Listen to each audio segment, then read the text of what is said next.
We're here. We live. All right.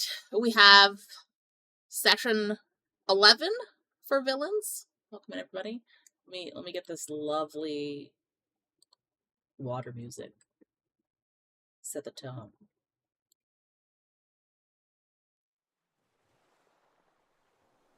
Everybody's gonna have to urinate. I was gonna say make us all down to 1 HP. Perfect. So, I think that one's got. I don't like how that has all those birds in it. Get a calmer one. 1 sec. There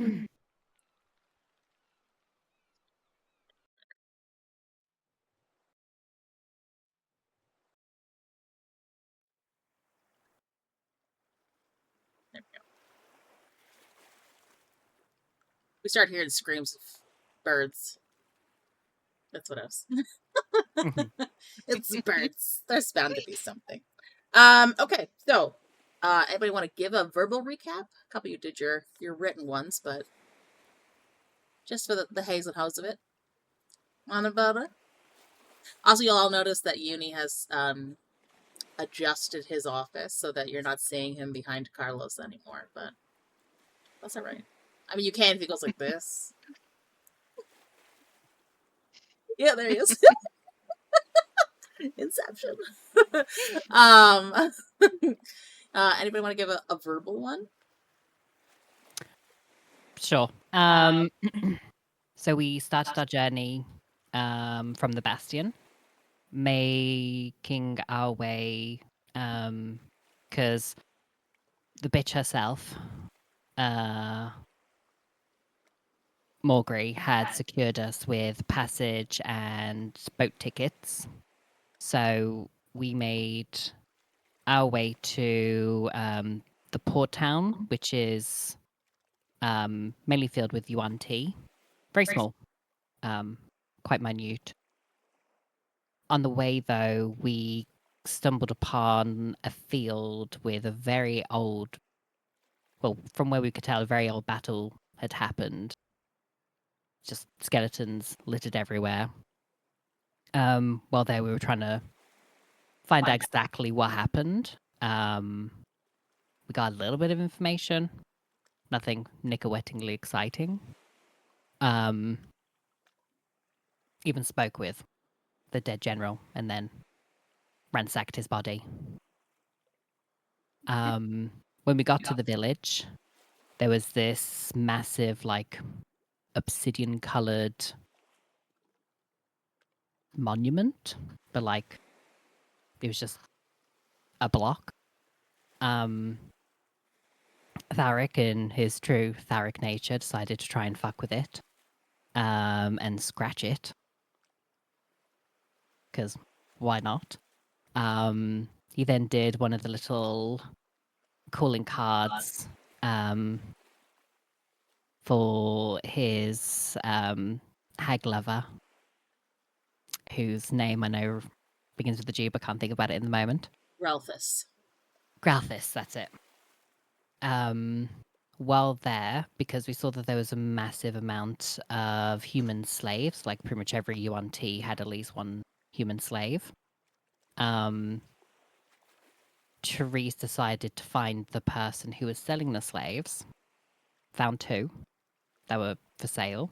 So she brought both of them after bartering and getting rid of her horse, which will be future Therese problems, I'm sure.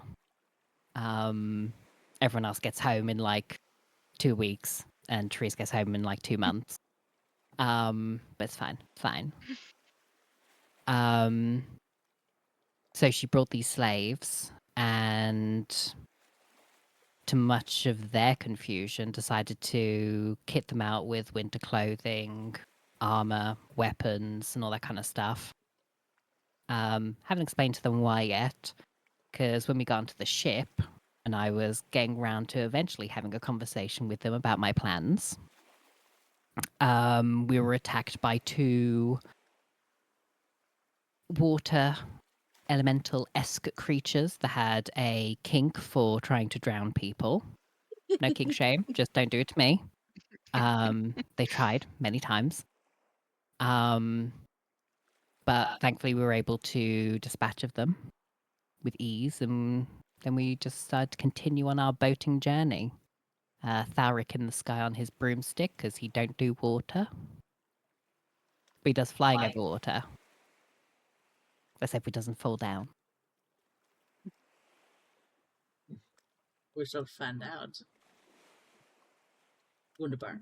Okay, perfect. So, yeah, you guys had your little battle at sea with the elementals and managed to survive and got rid of some guy that was shipwrecked. Oh, yes. I have his name written down. One sec.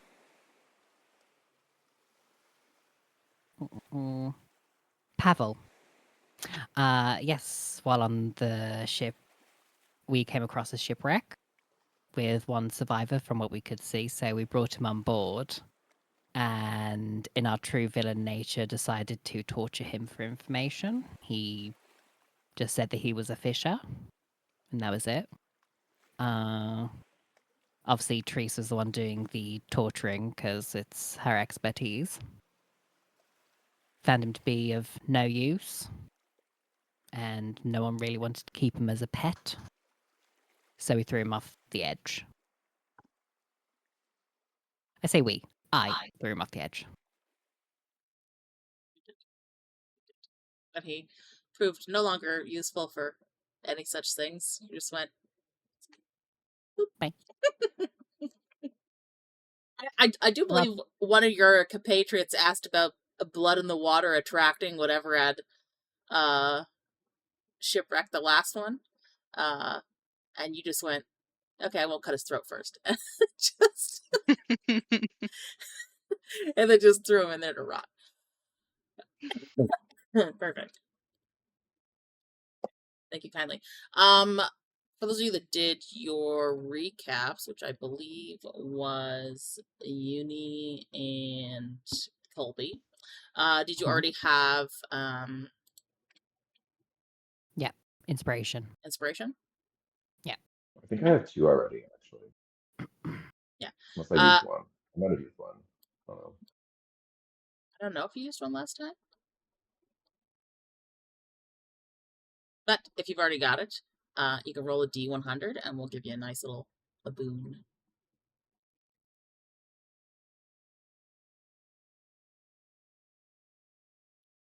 Step. 11. Are these the boons that are only good boons, or can this also be a bad boon? These are all These are only good boons. So it's only when you wish on a star that it could potentially be not as good. 78.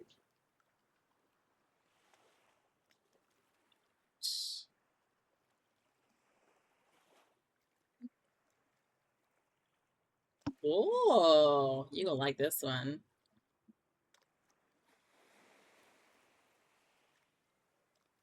That's for you. Nice. A Uni? It was 11. 11.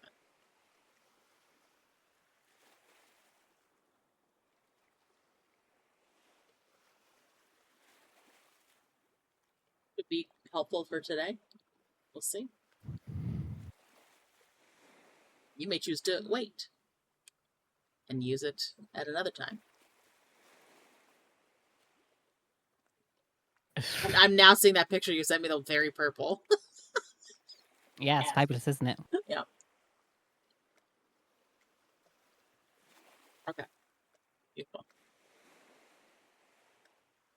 So you guys, anything you want to do post having survived that fight? Because I know we ended it pretty swiftly at that point. Any conversations you want to have with one another?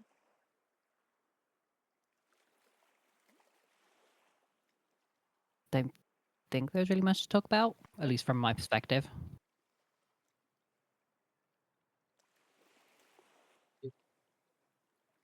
So, you guys begin on the, or sorry, end the day on the 10th of Yadhail. The weather is definitely cooler. For those of you that are not braced for a crisp, cool temperature like your Goliath friend, Ekaitz, who lived amongst the cold for many, many years of his upbringing, you will definitely need to be clothed in your warm, and Thalrik too, obviously being covered in fur. He is quite well insulated against the cold. You will need to be wearing your winters, or you will be cold. It will not be fun for you. You guys spend another 2 days at sea. Nothing untoward happens as far as you're aware. However, as you continue through the channel between what is the lower side of the Elven country and the northern part of the human Kaldoreth, you hear amongst the crew a general unease or worry begin, and you see one running towards another, whispering to them, and they seem like there's some kind of urgent, and you watch as like 2 or 3 of them speak, and then all of them run down below deck.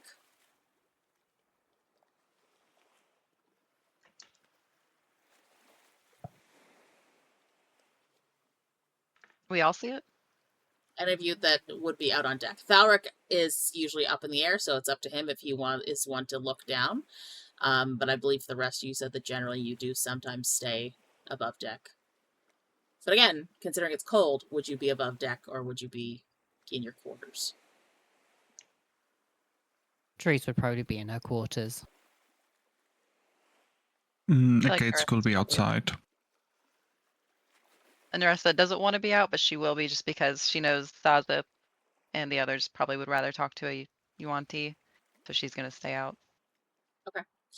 Thalrik, would you concern yourself with those below you right now as you're on your broom above them?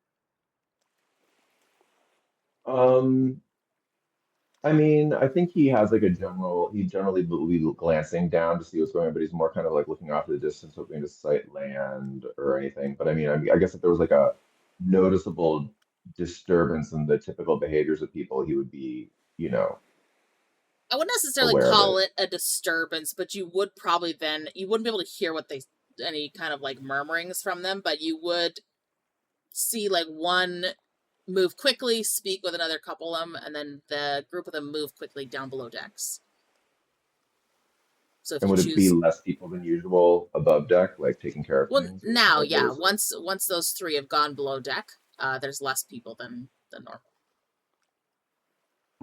normal. Let me roll for it. I'm going to see if he would care or not. I'm going to give myself a DC 10. Okay. Anything above that, he would. His FOMO kicks in. You got 2. He has no FOMO. I don't care anything. I'm just flying. looking for land. All right, perfect. So, Ekaitz, do you have any reaction to this?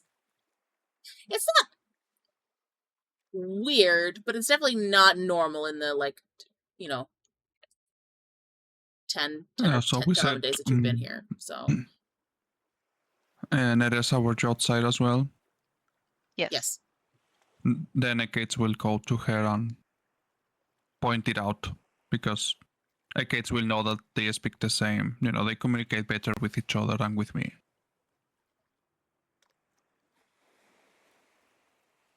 Yeah. Neressa's gonna go up to Sazeth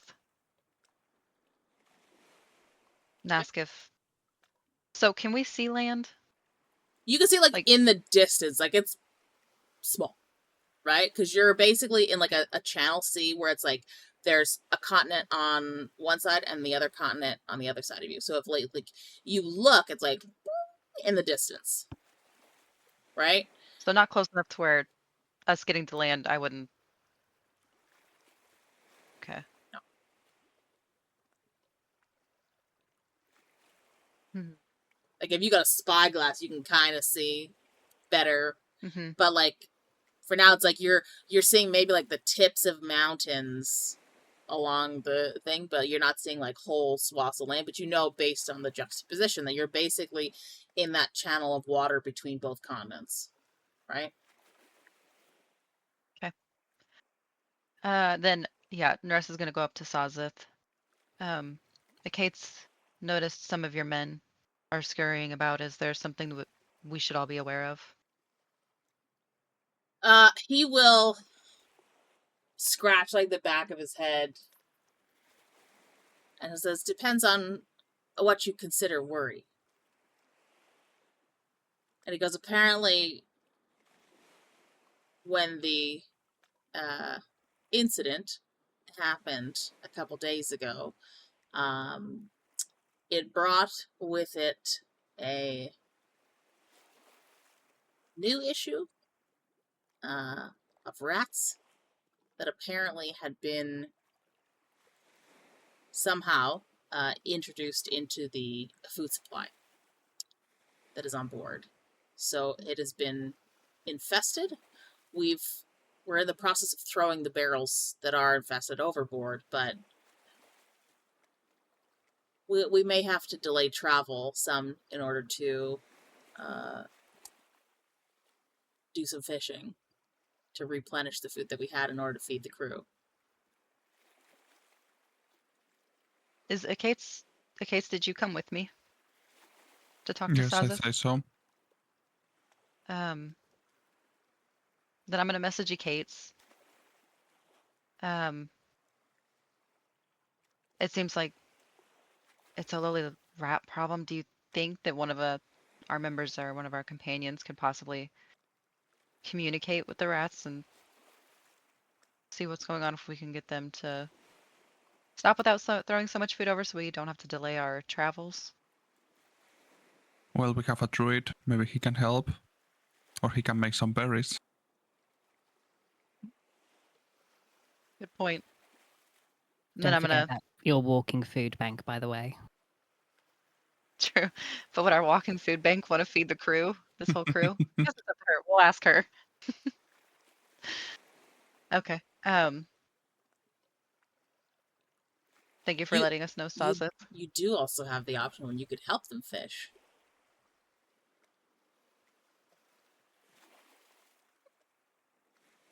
Is that a trap? Obviously. No, I just have a fishing game. Are you wanting us to do a fishing knows? game? Who knows what you pull up from the sea, right? That's all. Right. That's up to you. Okay. I Well, will thank say you for letting us know. he's told you that Sazeth. any of the they're in the process of any infested barrel. They're throwing it overboard right now. So if you want Thalrik to speak to any rats that are remaining, it should be quick because they're I'm throwing gonna them message overboard. Thalrik. Thalrik, there's rats in the food. Can you come down and try to get them to stop? They're gonna throw our food overboard. Oh, rats. I love rats. They're so delicious. And he flies down and alights and immediately starts to look another shade of green as the sea things start to. And he says, I'm so glad that you messaged. I'm so glad that you messaged me. I actually can also purify food and water with a day's preparation. I could preserve the rations, and I will. I'm sure I have something to get rid of these rats or get them into line. Right? I believe Sazeth said they're below deck, so we should hurry. Oh. So then, Thalrik will reach into his bag of tricks He's gonna pull out one and see what he pulls out. As they're walking down, I guess.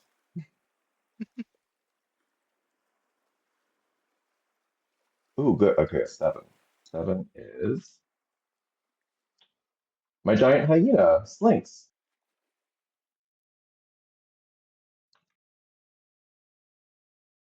Cute. Hyena coming down with us. So Thalrik can say, Slinks, gorge on rats. He'll hopefully start hunting rats. Okay. Can you do me a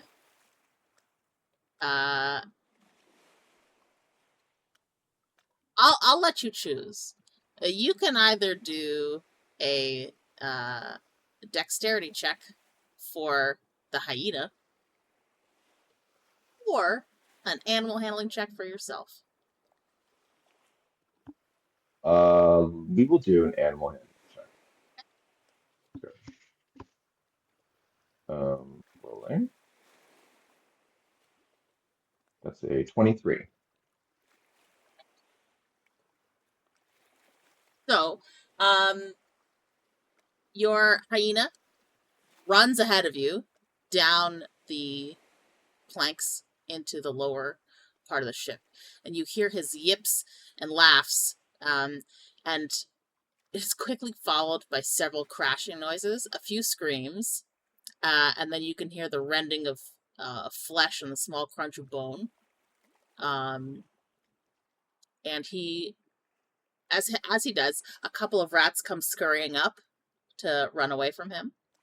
As they come up, and you hear a couple of screams of other Yuan-ti down below decks. None are screaming in like pain, but all of a sudden a hyena comes running down the steps, tearing into shit. Oh my god, what is that? Oh, let that thing in here!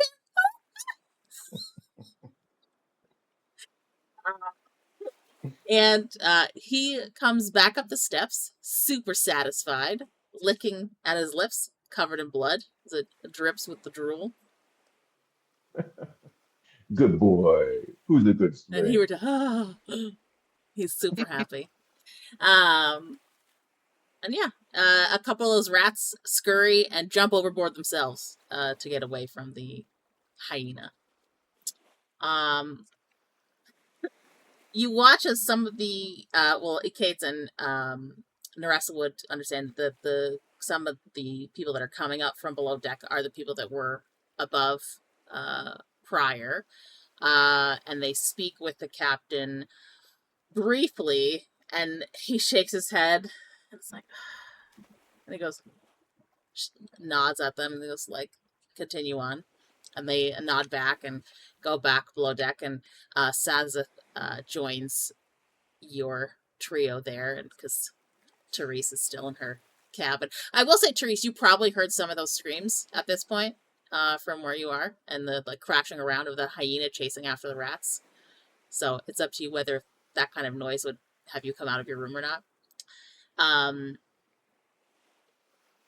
But the captain approaches. I thank you for your assistance.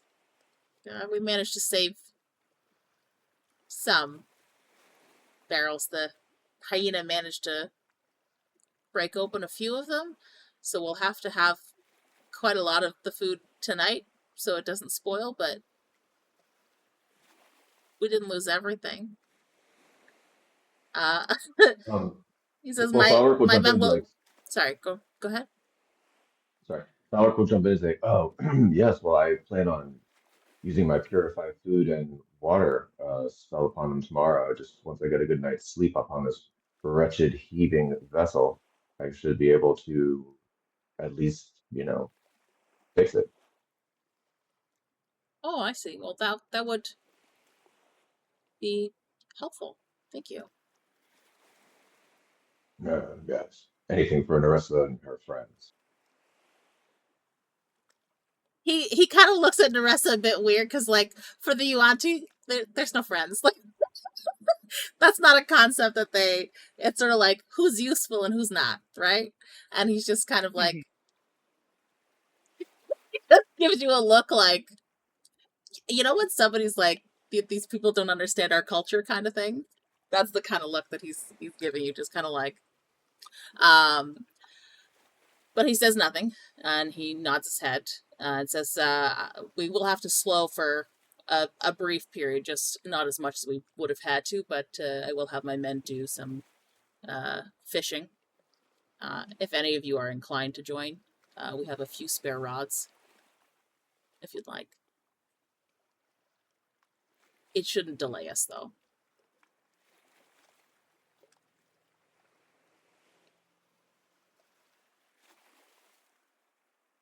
That's if you Come want to on, fish. let's play Andy's fishing game.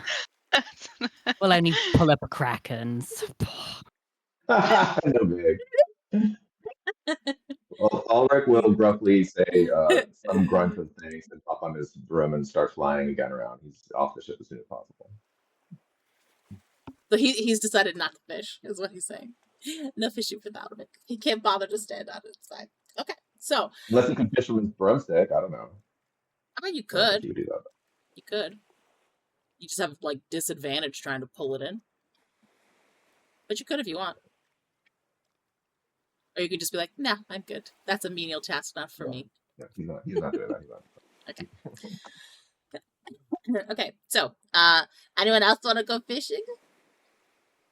I think now that the commotion is over, Neressa, and having the fact that Neressa hasn't messaged me, I know it's probably nothing to worry about what happened.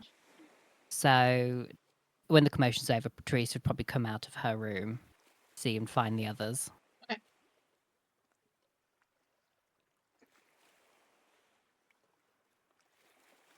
Does she find them? Yeah. I mean, they're I don't know easily if I- spotted amongst a crew of Yuan-ti, like a I giant don't know the way I Goliath. should. Maybe A not. giant Goliath. You could spot him in his red hair anywhere. Mhm. He's like a beacon. Okay, well then, having spied them, I'll walk over to them. What was all of that commotion? I heard banging and screaming. I assumed it wasn't anything important because no one came for me. No, there was Sawzist said that there were rats in the food below deck, and I asked that Thalrik get rid of the rats, being a druid, and he sent his hyena down there, Slinks.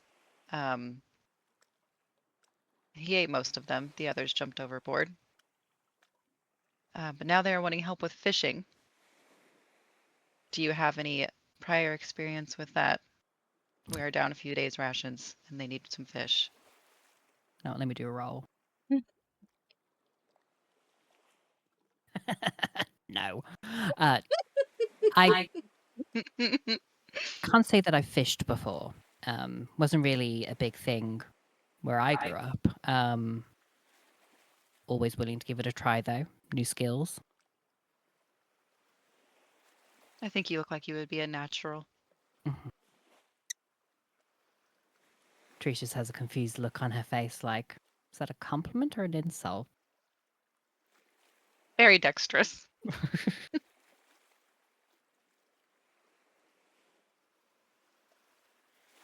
Okay. So for those of you that would like to fish, the captain will lead you over to a barrel that has several different fishing rods inside of it.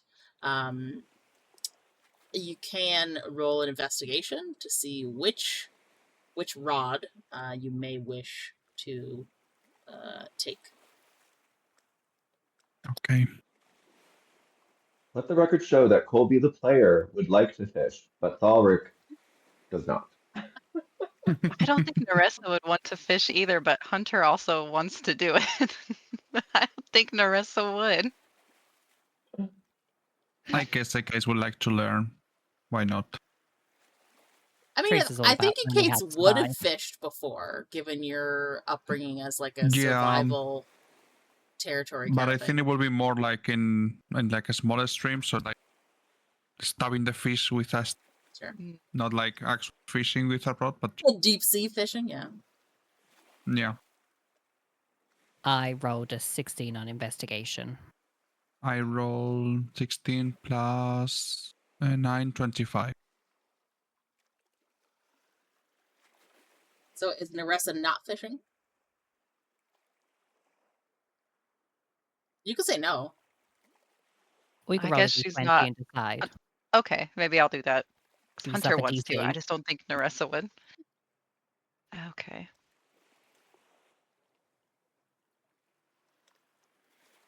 She's not. Not? Okay. No. So,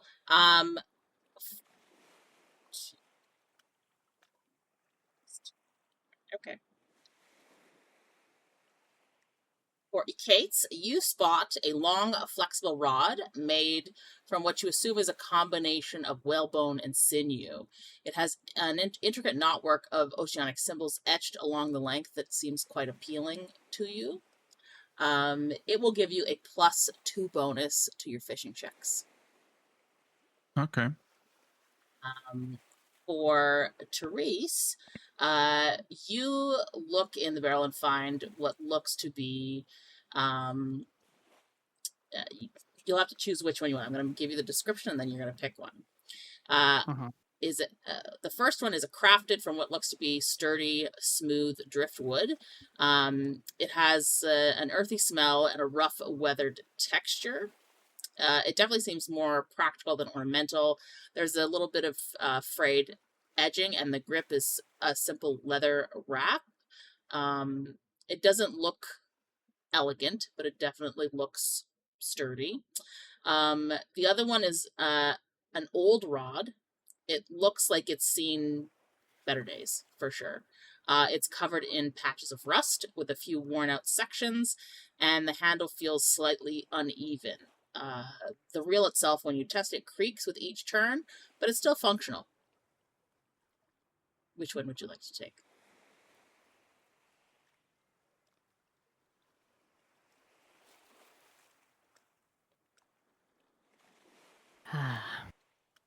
I feel like the old one has something special to it, but I don't want to run the risk, so I guess the sturdy one.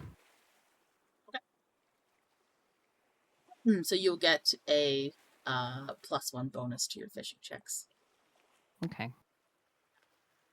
Can I know what I would have got if I chose the other one? Nope.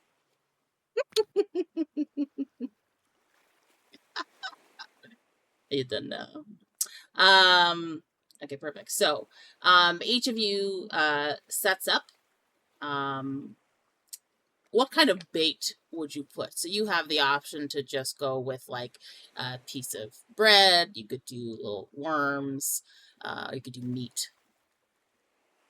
Are there any leftovers of those rats? Sure, you can find some entrails. I'll do that then.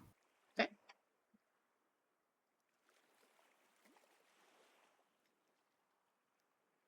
Gates, what are you using for your bait? Do we have the worms? Yeah. Then I'll get some worms.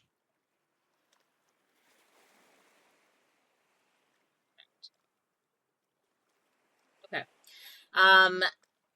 Now you could choose to either roll survival, nature, or sleight of hand. If you are successful, you will gain advantage on your fishing roll based on your roll, or disadvantage for your roll because of poor preparation. I mean, it'd be silly to not go with sleight of hand. 24. So it was nature. So you could do Sleight of survival, hand. nature, or sleight of hand. Let's go with the sleight of hand.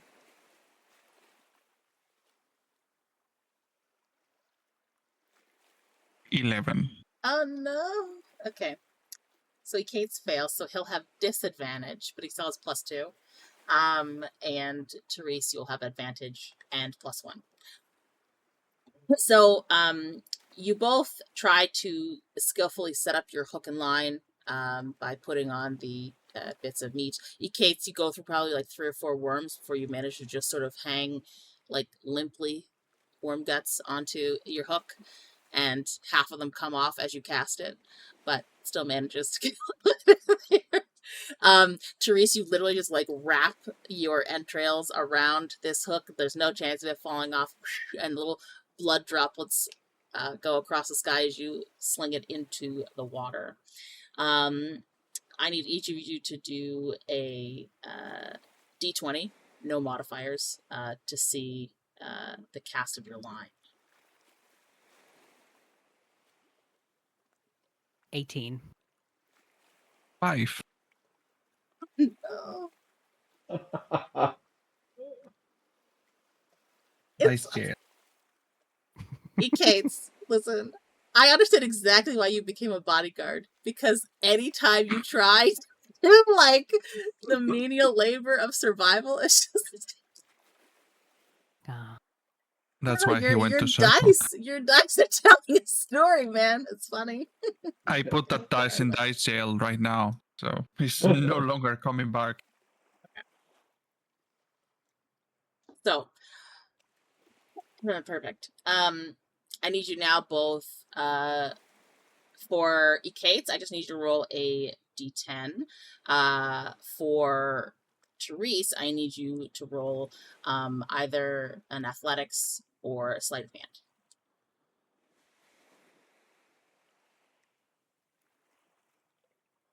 27.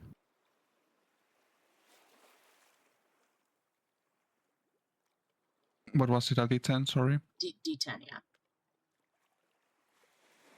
7. For Wait, is that also with the pluses? Because yes. he has +2. Well, no, this one Then it's 9. is different. It was the other DCs. His +2 for the 5 wouldn't have made it any different. Okay. This is on a table, so it's what you're bringing up. I mean, you could choose to add the bonuses to this if you want, but it just changes what comes out of the table. It's not whether or not it's success. Do you want to add it to what you pulled up? Do I need to keep rolling? Or... No. So I'm giving you the option. So you won't know what it is difference-wise, but you can add your +2 to whatever you're bringing up or not. Okay, let's roll it. Let's add it. So it's a 9. Okay. But should if I roll with disadvantage then? You pull up a Kraken! You pull up Pavel. I'm gonna go with a boot. Yeah, you want to roll this one at disadvantage? You can, the D10. Just to be fair, I guess. I mean, I rolled it at advantage. A 2. 2? Okay. 4. Yeah, because that's with +2. So your disadvantage was actually helpful for you. Okay. For Therese, it does not take long before a fish bites on your cast. You manage to pull it up very easily, and I need you to roll a d10 for your catch. For Ekaitz, I almost said Carlos. For Ekaitz, you feel a tug on your line after some time. And you think, oh, I've got something that's a bit on my line, and you begin reeling it as quickly as possible. And as you're reeling it, you realize there is no resistance to whatever it is that you've pulled. And you think for a moment, maybe whatever it was slipped off the hook, but as it gets closer and closer to the surface, you see that there is some kind of shadow coming up with your hook. And as you yank it out and reel it up, there's a clump of what looks like seaweed or algae of some kind. And as you clean it off of your hook, 1 gold piece falls to the ground. Perfection. And Therese, what was your D10? A 5. Okay, perfect. You throw your oh, do you want to add your +1 to it, or you want to? That was That was that with was it. with the +1. Okay, perfect. So you throw yours in, pull it out, and as you yank up, you can see the shimmer of gold scales on the fish as you pull it out, and you have managed to land a golden trout, which is a very large fish, suitable for several people to enjoy together, or you could also keep it, dry it, and sell it. But if it was fresh and you had someplace, it would be worth 10 gold. But you're not selling it anywhere close yet. No. But yeah. So you are successful in getting several rations from a single catch, and Ekaitz unfortunately only pulls 1 gold. No rations. They can eat the But algae. Sure, you want to offer algae to some? They can make a soup. I don't know. Sure, okay. They could add it to the rat meat. So Ekaitz offers a bundle of seaweed and algae, which the Yuan-ti look at him like, yeah, of course, it's flavor. Thank you. Yeah. You're welcome. And they, So while this is all going on, Thalrik is sort of flying above, watching kind of what's going on, a little more interested as things are going on, and then he notices, Ekaitz drawing in the muck, and then he sees Therese drawing the golden fish, and he's like, I can do that. I'm gonna do that. And so he kind of circles down and lands on the he goes, let me try. Let me see about this. okay. Let me So get my hand at this. there are 2 fishing rods left, unless you're going to convince Therese to give you the one that she's got. But I'm fishing again. there is the rusted one that I had described to Therese before. There's also the other one that's in there as a rod made from what looks like a light but strong wood. It has a hook-shaped handle and delicate silver filigree running up the shaft. It seems to be of elvish design. It has a smoothness to it and a subtle glimmer make it a tool of both what looks to be beauty and precision. Well, Thalrik doesn't like elves, but he also knows how good they are at what they do, so he'll probably grab that one. His inclination is to go to the more decaying one, but I'm sure that one won't work as well. And yeah, he'll go for the decaying one. He'll take it. He'll take it. I'm gonna be, so are you going with this because Colby likes pretty things, or are you going with this because No, that's why I said he's going with the decaying one. He's gonna take the decaying one. Okay, so you have retrieved the rusted rod. It has no bonus but no penalty to it, so that is good. It feels certainly sturdy in your grip. So, can you tell what kind of bait that you're going to use?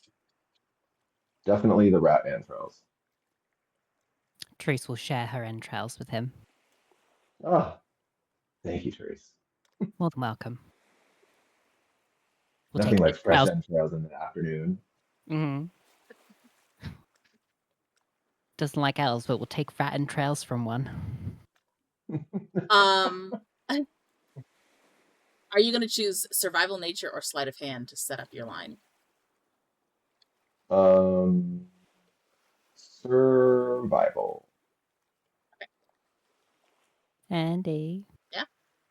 Can I fish again? Yes. Okay. Ekaitz, you can also fish And again if Ekaitz you fish like. again too. Yeah. Yay. I will use different dice. 24.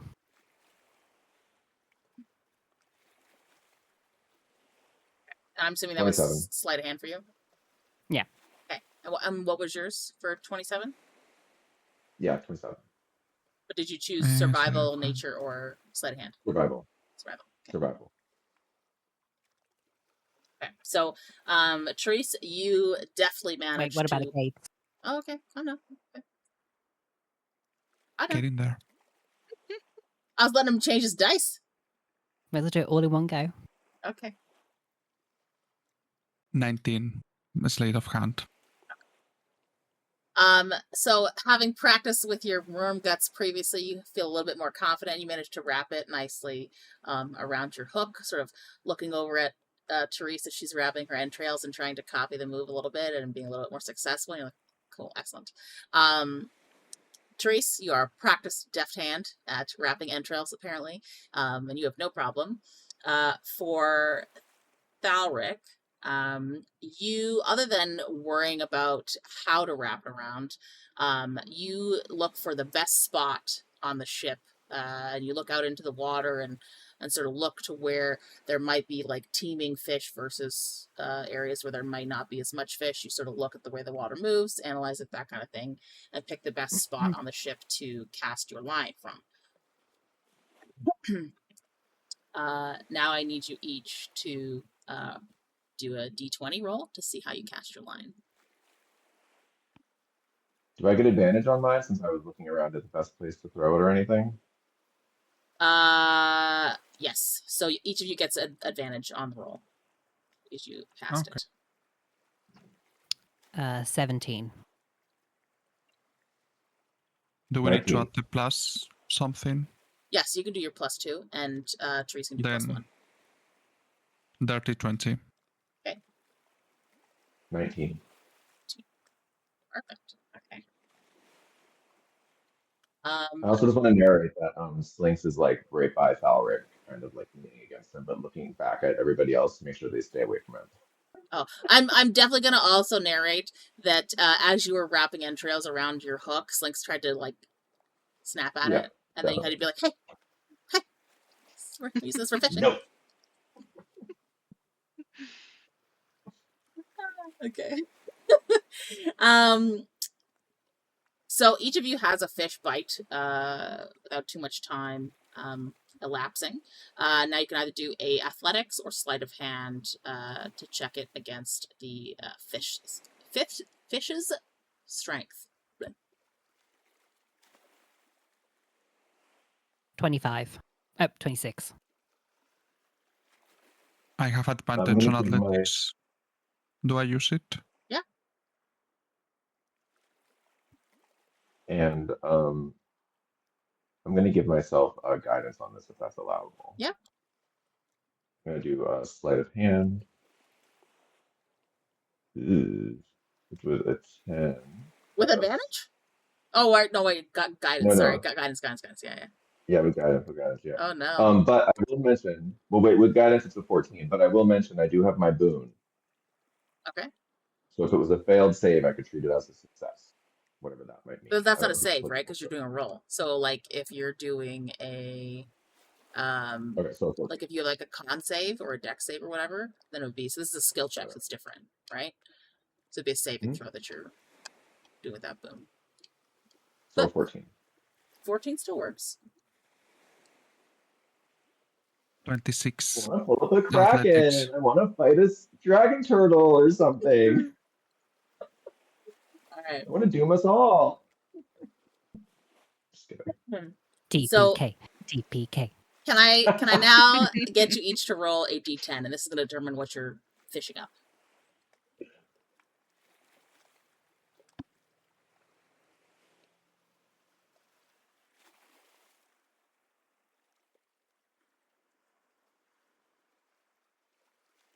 Five. 9. 6.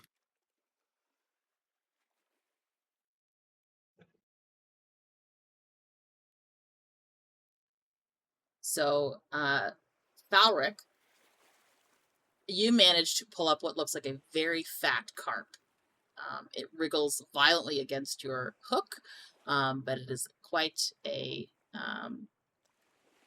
beastly size of a fish. It's a common type fish, but it is still very useful. It would otherwise be worth 5 silver pieces, but it is used as a quite a tasty fish overall, so it's a good catch. For Therese, you have pulled up an old boot.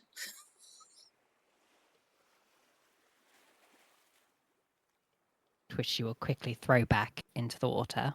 Oh. Okay. We're not gonna go back Actually- on that. No, you don't. No. You are. Bye, Boot. Bye, Boot. Oh no. Ekaitz with a 6.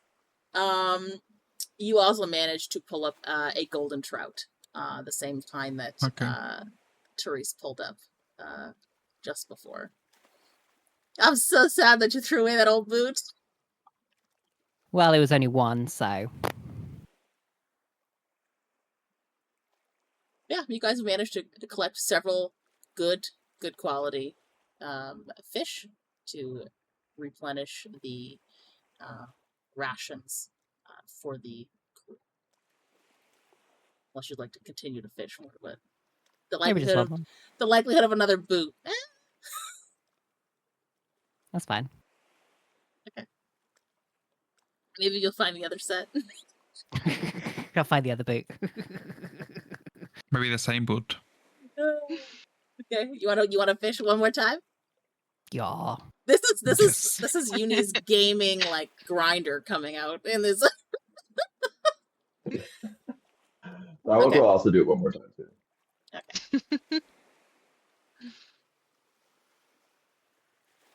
Ekaitz, are you also doing it for a third time now that you were successful on your endeavor? Yeah. Perfect. Okay, so I'm gonna assume you guys using the same bait that you used last time. Mhm. Two entrails, one worm. So you could do survival, nature, or sleight of hand, and +1 for 28. Therese and +2 for. I'm going to do survival and also give myself 18 sleight of hand. 18 plus 4, 22 survival. So you each gain advantage for your line cast. So now I have a we're quick gonna see. Yes. Can Thalrik use one of his speak with animals charges and just sort of like be talking to the sea and like encouraging the fish to like come and bite and just like talking. I mean, whether they hear or not, he could use it to be like speaking towards the ocean and like a like a siren song type of thing. Sure. I'll see if one hears him. I'll roll a perception for a fish. Fishy, fishy, fishy.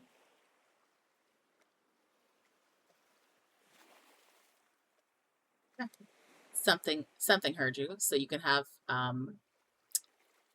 advantage on your reel in. So right now we're gonna do the line cast, like the result of that cast, and then see if it bites, and then you'll have advantage for your reel in. Okay. So just a flat d20. See if something bites. 20. Like nat 20? Ooh. Not 20, yeah. Nat 20, nice. That's the 18. Kraken. I got a 15.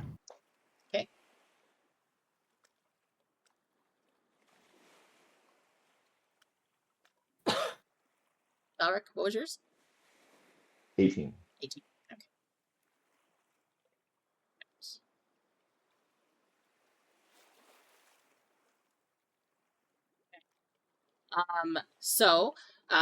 Ekaitz, you have a violent tug on your line. It is like you could see the water in the distance, like thrashing around as fish is caught in it.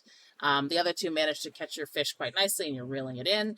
So now you could do your reel-in checks, either athletics or sleight of hand, against the fish strength 4. Ekaitz, you don't have to roll. This is just automatic success because you rolled a nat 20 Okay. on the other one. I can 28. give myself advantage. Yes. Okay. And I'm going to do guidance on myself as well. Okay.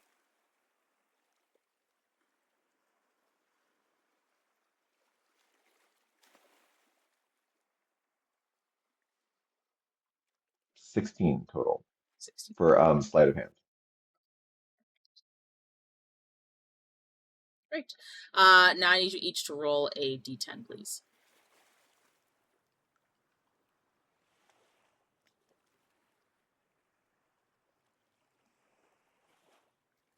Oh, I got a 10. I hope that's good. 9. 8. 8, 9, 10. Wow, that's like noteworthy. Like inspiration. Maybe Atlantis suddenly rises. I don't know. Oh, perfect. Okay. For Thalrik, can you do an Arcana check for me, please? Sure. Can I give myself guidance on it? Sure. Awesome.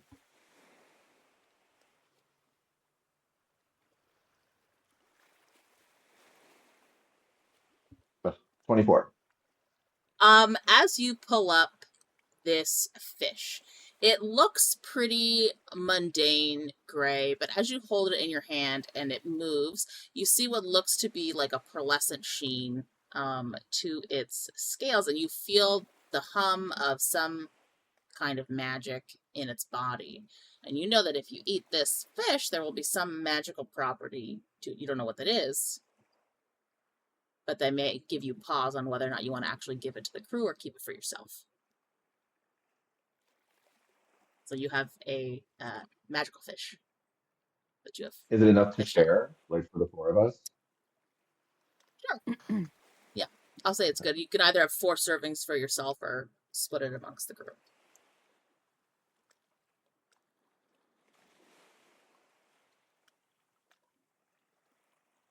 I feel like eating this fish is going to be like this scene in Space Jam when they touch the basketball.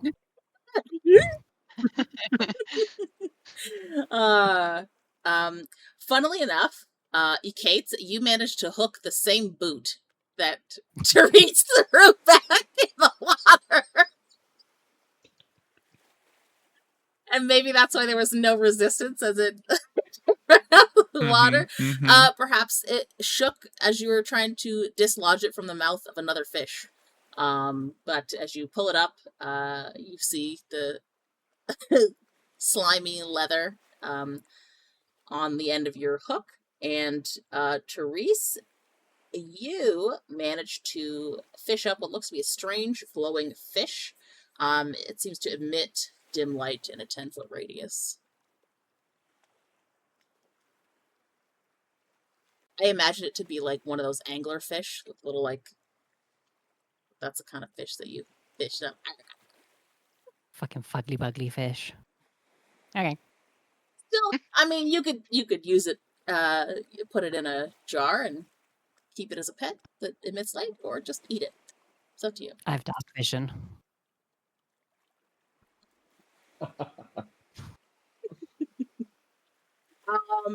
Perfect. So, Ekaitz, can you do me a favor, please, and roll me a d6?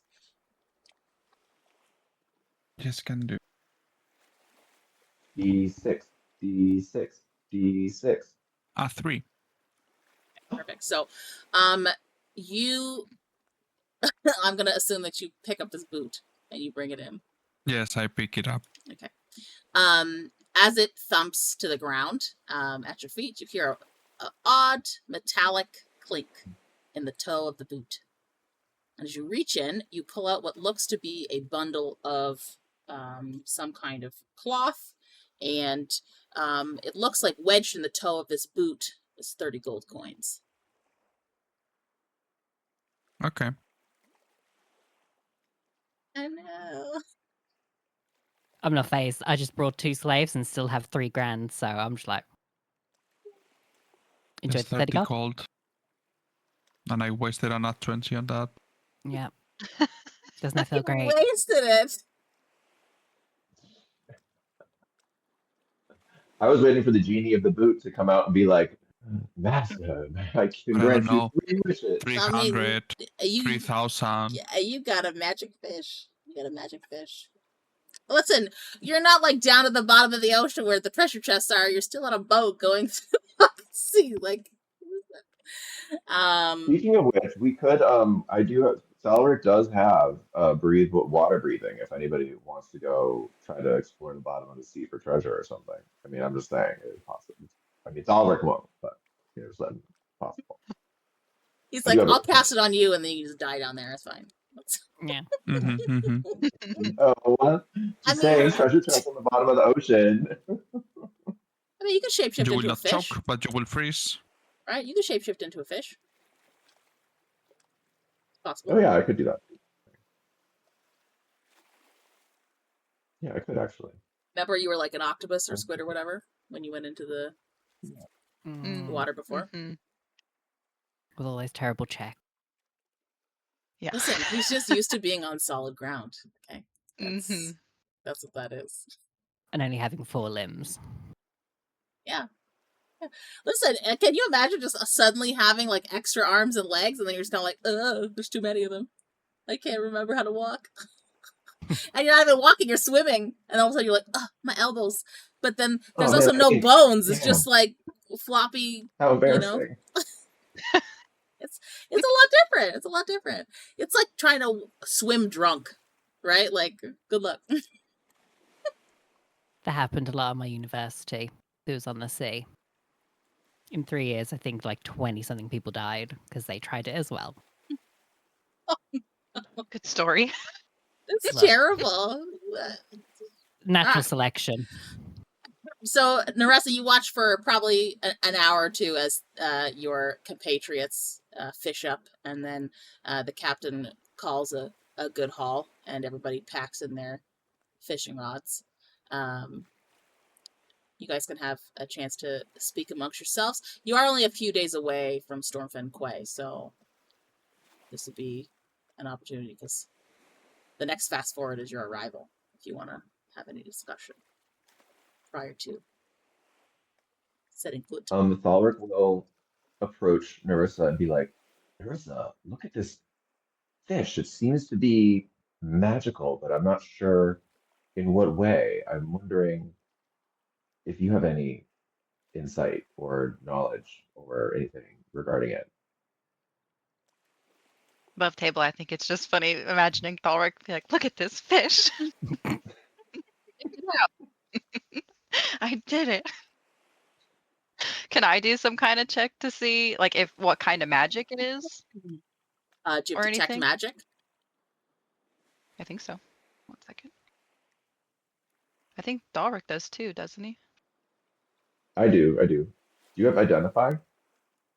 I do have I have 2 identify charms. I can do detect magic as a ritual though, so you don't have to use a spell slot if you want. Yeah, that sounds good. I'll cast it as a ritual on the fish.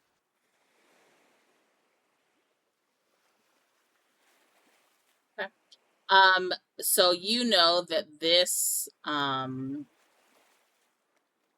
fish, and because you're the one doing it, can you roll a d10, please?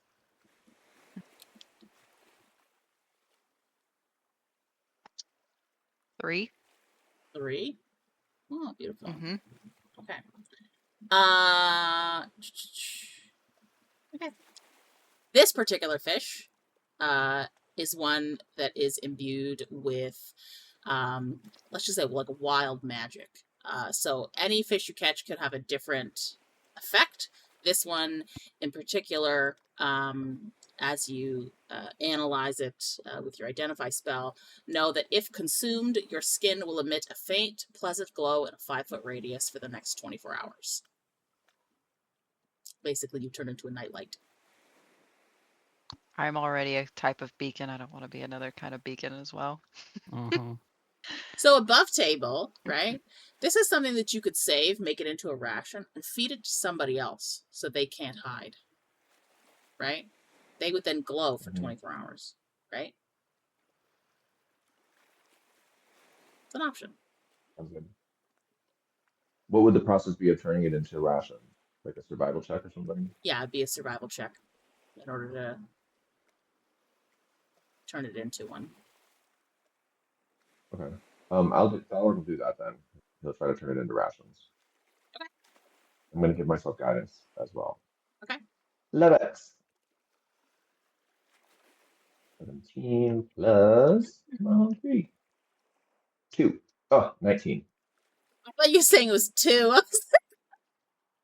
was No, 17 plus. Oh no, I'm so sorry. It was 26. 26 plus 2 is 28.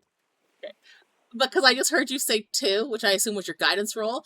I thought you said that Yes. you rolled 2, and I was like, bro, you just eviscerated this fish. I was gonna be like, your hyena grabbed the fish and ate it, like.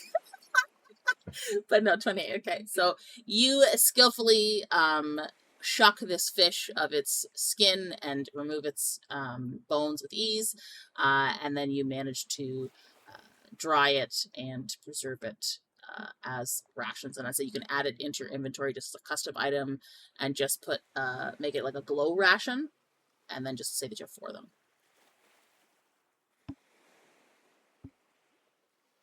And it lasts for how long? It lasts for 8 hours, or So the effect lasts for 24 hours. okay, 24 hours. Soft glow of 10 feet. 5 feet. 5 feet. Soft glow. But anybody that would consume it can't go invisible, right? So they wouldn't be able to be undetected because they'd just be glowing light. Sweet. Excellent. It's also a good thing to Whoa. feed somebody above table if you want to track them over the next 24 hours, right? And you'd be like, you're glowing, bitch. Everybody gonna know who you are. You just like, did you see the man that was glowing walk through the city? Yeah, I totally saw him. He went that way. You know, like, strangest thing I've ever seen. Be great. Okay, perfect.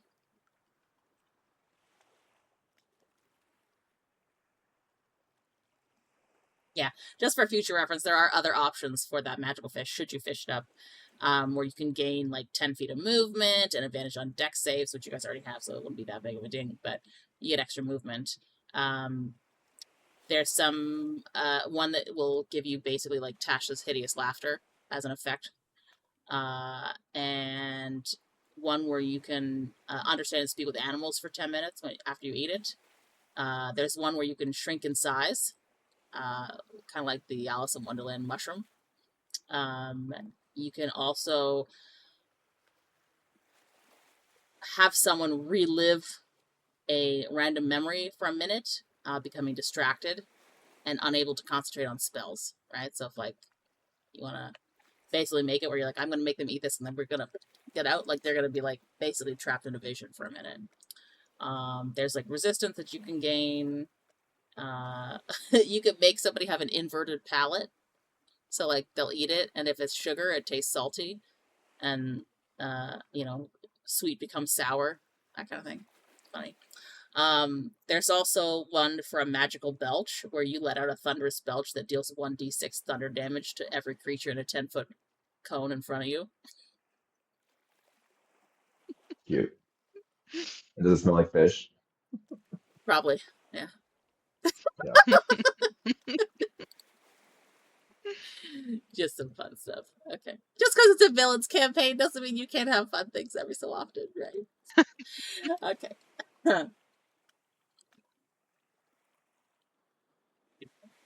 So, Thalrik, you managed to make those rations with Neressa's help. Anything else you guys want to impart upon one another before you hit land? I think Therese would finally like to take the time to actually talk to the individuals that she purchased. Okay. So after handing over the glowing fish and the golden trout to any random member of staff that she saw, she'll head down to her quarters where Edric and Fela are residing. And as she enters, should we go over to them? So, I wanted to talk to the two of you. Obviously, I recently purchased both of you, but then also equipped you with weapons and armor and winter clothing, which, first of all, thank you for not using the weapons on me. I would like to see you, when we return back to our bastion, undergo some rigorous training of your choice, because I would like to have you both as my personal guards for when you are returned for any of my future endeavors. While I am skilled, I am susceptible to taking hefty amounts of damage. So it'd be helpful to have some personal guards with me. At the Bastion, you'll have your own accommodation. Additionally, there would be an allowance for anything that you may need. You'll be fed, warm, well looked after. So I'm extending the offer. If you do want to decline, when we land, you are free to go about your way. I just wanted to provide an opportunity.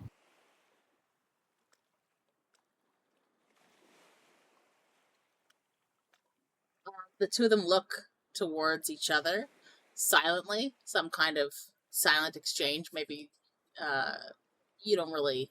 You could try an insight, see what they would feel, but they could have some sort of silent exchange amongst each other. And then they look back at you and nod cautiously.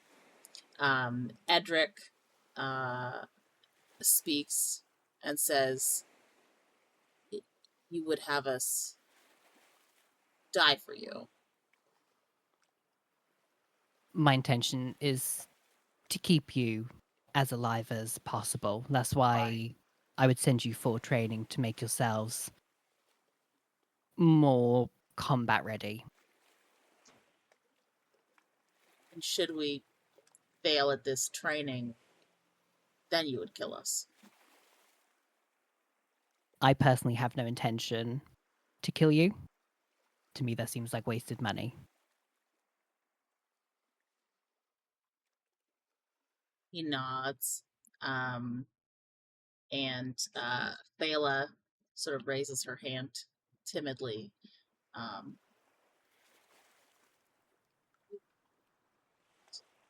If we do this, is there a time when we could go free after?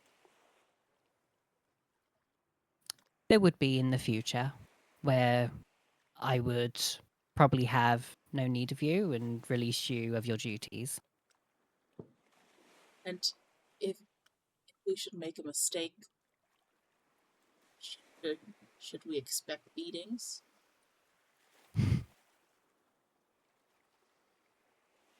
Depending on the mistake. If it is something minor, I'm not going to come down on you, because at the end of the day, I still need you in fit fighting order, both physically and mentally.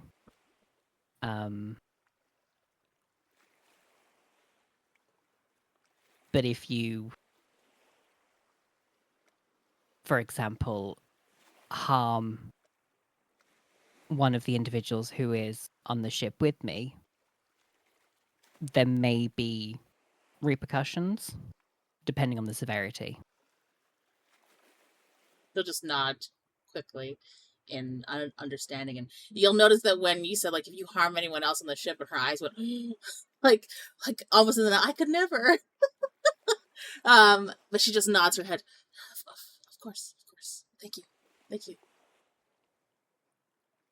And they both just kind of sit there like they don't know what else to do. When we arrive on land, will we accompany you, or will you leave us and then return for us?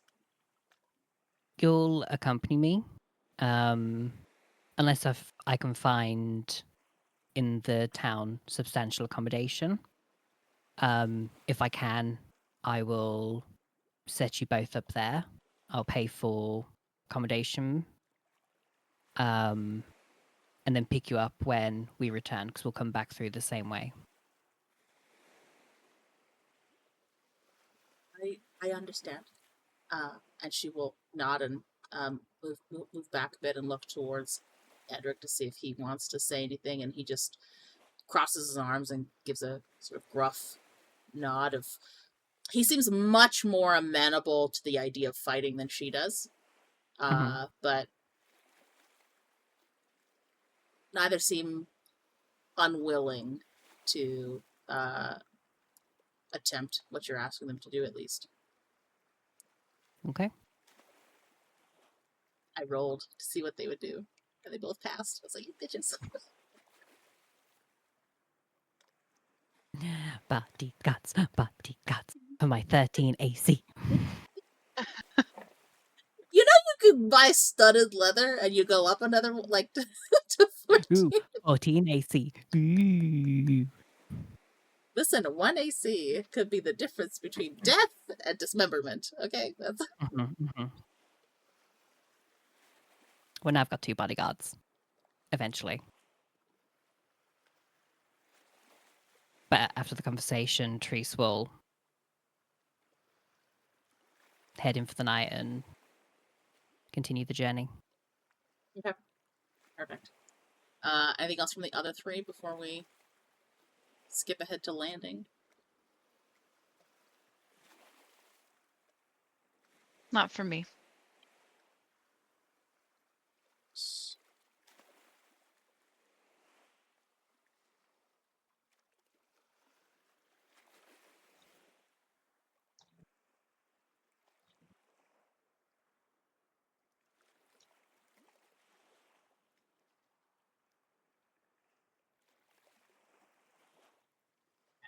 So, 2 more days pass, and you guys will have arrived on the 16th? Yes. 15, 3, and 15, sorry, 18th. 18th of Yadhail is when the shores of Vithralis come into view. And you can definitely see as you move in through the coast and you start to turn more northward towards land, that there are, in the day prior to landing, you could see the forests of the Elven country along the shoreline, and you come towards Stormfen Quay, and you could see many mountains in the distance, and the entry point into Vithralis from the coast is quite small compared to the expansive land borders for the other countries. Vithralis has like a very small shoreline section, which is punctuated clearly in the distance. You can see the storms from rifts and other aurora-based phenomena that happen in the area.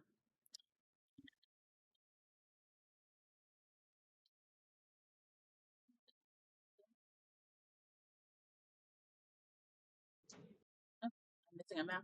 1 second. I know. I have everything else and I forgot the one.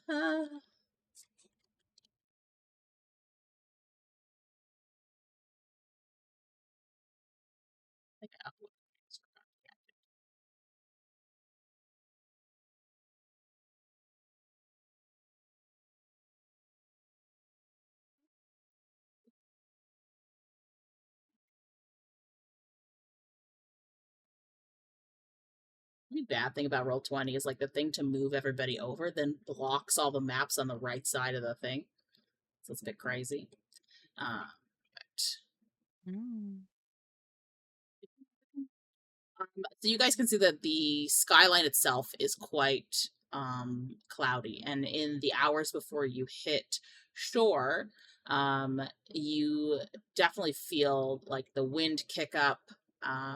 You don't see a single shred of sunlight in the skies above, and there are storms dotting along the coastline, and just above the city you will see a few what Thalrik you'll recognize as young dragons seem to be ridden by some person or another. They're outfitted with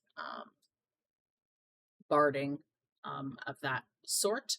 You can see that around the city itself is a very large stone wall with a very simple set of docks for ships.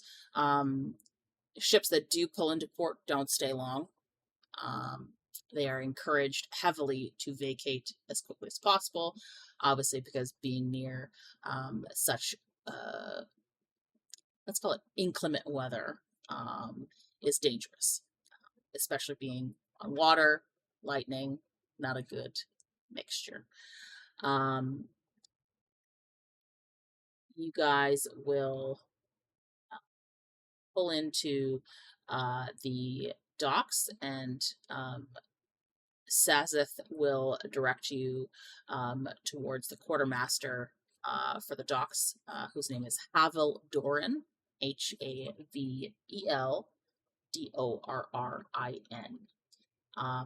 When you exit the ship, he is unmistakable, probably as tall as Ekaitz, quite burly, thick black beard, and he is directing people along the docks with some sort of book in his hand as he makes little jot notes on it. He speaks quietly with people so as not to, I guess, out their business. And as you all approach him with Sazeth discreetly behind you, Sazeth waves to him and he gives a quick nod back, and he will say, "And what have we here? A lot of foreigners, are you?"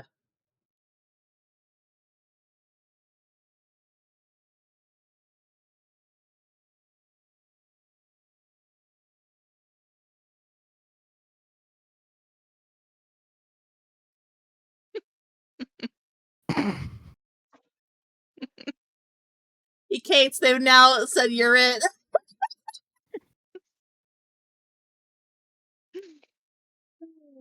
You guys decided to do that ahead of time? Like, you're gonna want to speak, it's just gonna be this? Every single member of the group turns in unison towards Ekaitz. Therese just assumed it's one of his own people. Okay, so Ekaitz will. Ekaitz, just so you know, this is not one of your people. It's just a human. He just looks very large. He's just huge, right? Yeah. He's just a big boy. He will just say, "And quite the weather you have here." He goes, "Oh." Point out the He says, mountains. "Today's a good day. Normally Oh, we'd wow. be dodging the lightning bolts," and he'll point towards the docks where you can see sort of intermittent and scattered along the walkways several scorch marks where it looks like lightning has landed at one point or another.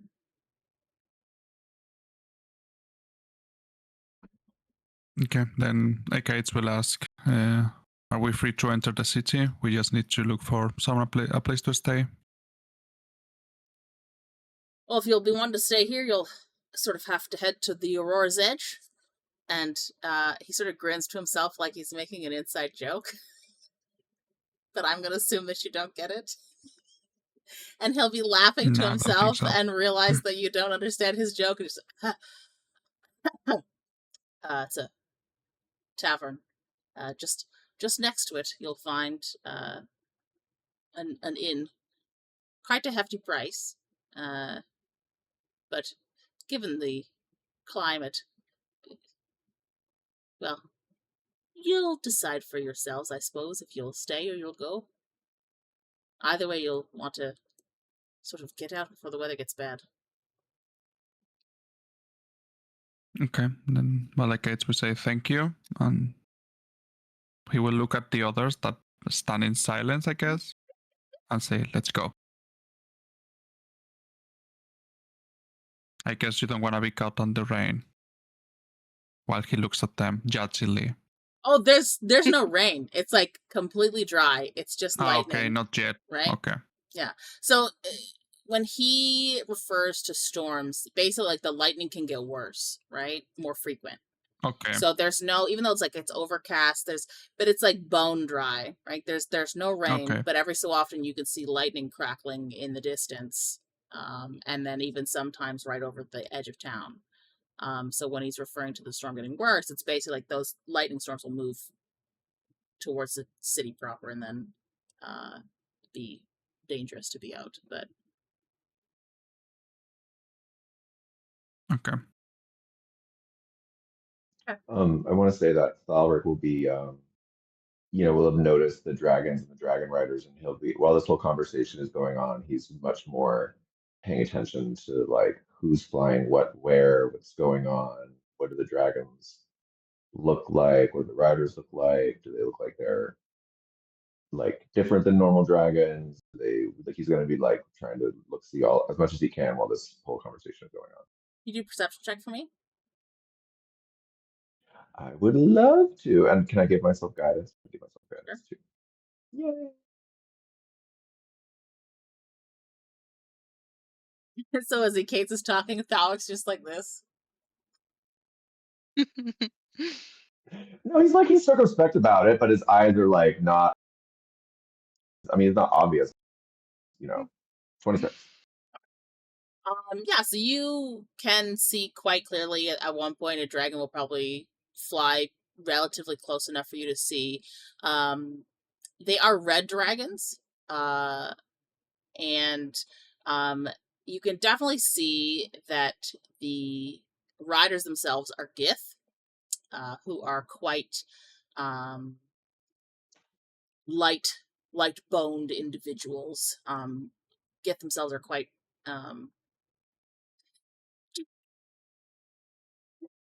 excuse me. You never see a fat Gith, is what I'm getting at. They're all quite skinny, but is tightly packed sinew on them. They are built to be warriors, but they are also built to be quite light. And I will say, with that very large perception roll, you can definitely see that there's something to you that is wrong about these dragons. They seem less natural to you. There's something about it that seems off, right? Like in the way that a dragon would normally move, even with a rider, outside of once it's been trained. These ones seem slightly slower, maybe a little less graceful. And you think as you're watching them, like maybe it's just the way that the riders are on them. But even just like the way that they maneuver seems sort of stunted, let's say. Stunted. Okay. All right.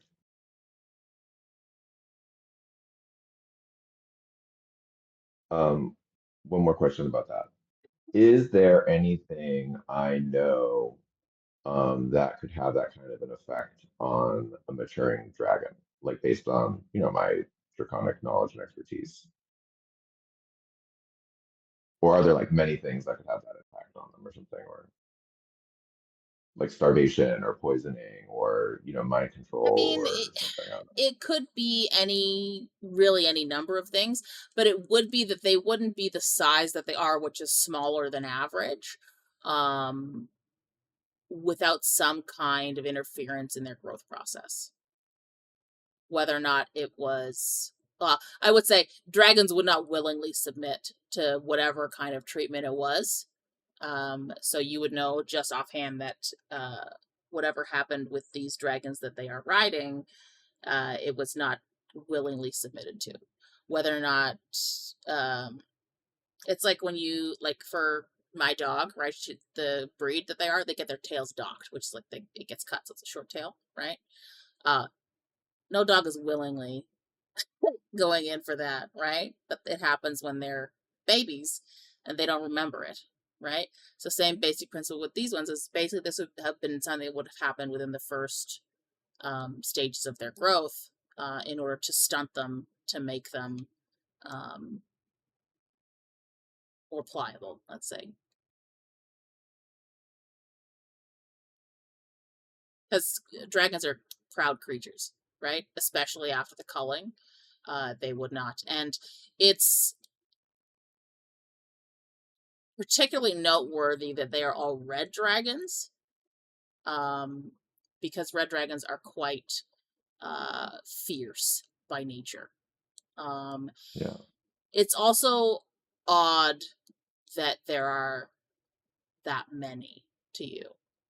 Especially after, I mean, to each of you, knowing about the culling, for there to be this many dragons is odd. Because, How many do we see? I'd say you probably see about a half dozen just in the air around the city. Who knows if there's more, but in one city to have a half dozen dragons is a lot. At least half a dozen. You figure there's probably more because they can't all be out at the same time. Yeah, that's interesting. I'm trying to like, as a player, I'm trying to figure out like how Thalrik feels about this. So I'll have to puzzle that out. For most of you, you would have seen during your pre-fall days, you would have seen Thalrik in kind of command or in conjunction with several green and black dragons. Red, not necessarily. And for you guys, you would also think that this many dragons in one place is strange. But you would know that Gith are known to be associated with riding dragons. You just maybe seeing it and hearing it are kind of two different things.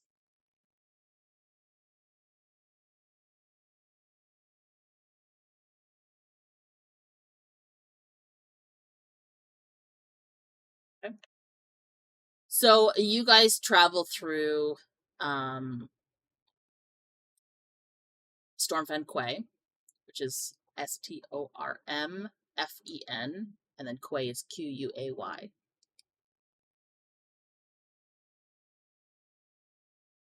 And you see several shops as you travel through, and you find the tavern, and you also see an inn next to it. You do, however, notice that there seem to be rooms above the tavern as well. So there's two options for it. Do you guys go into the inn or do you go into the tavern?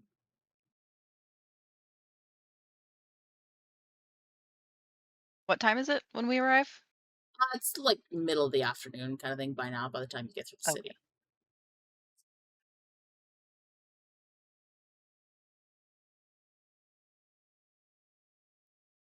I'm down to check out the tavern. Yeah. I think the cats will be hungry. Perfect. So, you guys enter into, excuse me, the tavern. You see behind the bar a pair of tieflings, and you can see that there definitely seem to be quite a lot of,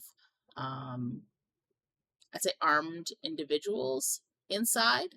Some you can see look like the town's sort of city guard of some kind, but you also see several other what look to be like mercenary groups eating different things. You can see a menu posted above the tavern bar. They offer a signature drink called the Riftburn Ale. It is 8 gold, however, for it, so it's quite expensive. But they also offer grilled marsh eel with spiced tubers for 10 gold, a Riftshard brandy, which is 40 gold.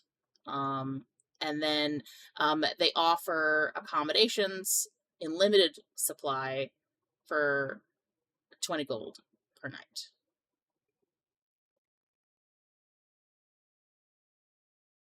Above table. This is like imagine like a tourist town in a war zone. Like, if human safety is going to be expensive. Everything here is going to be expensive.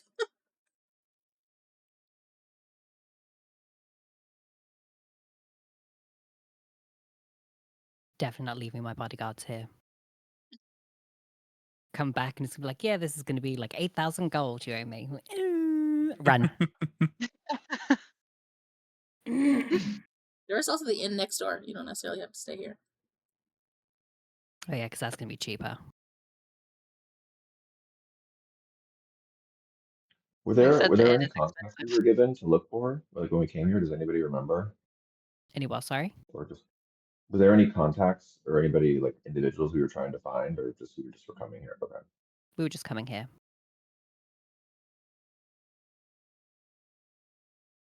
I mean, you would look for like some kind of navigator, or you would look for somebody to, because there's the option to travel by yourselves, which is the most dangerous, or you get like an escort or different kinds of escorts. There's like, you can get a Gith escort patrol to the nearest safe hub. You get a hired non-Gith caravan. You could rent a wagon and driver, or you can do a mounted rental, which is war-trained horses, or you go on foot for free.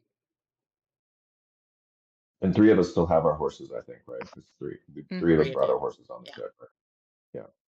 But if I remember Andy's percentages that she gave to us when she first brought this up, we want to go with. Otherwise we die. Yes.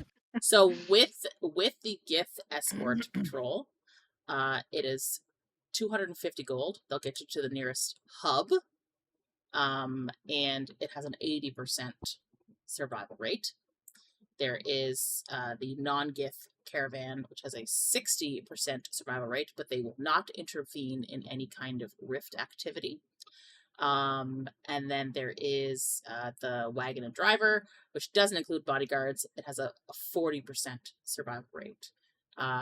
You can rent war-trained horses, which is high risk, and most mounts are lost to the storms or rift predators.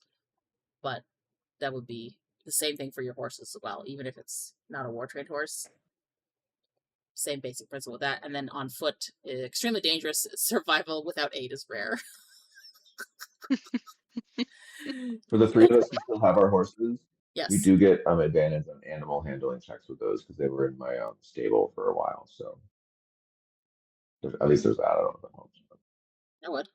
It would basically would be a check on how to keep your horse calm should you encounter something, right?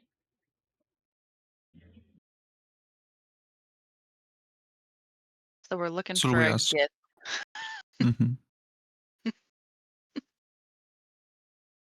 Do we want to spend some time in this town, or do we want to just find somebody and get out immediately? Should we get our room, you think, for at least a night? I would say let's stay for the night and then Agreed. leave. Yep.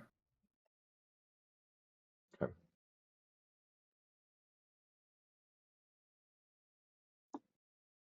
Okay. Are you staying at What the did you tavern, roll? or are you going to go look at the inn? Therese will go check out the inn.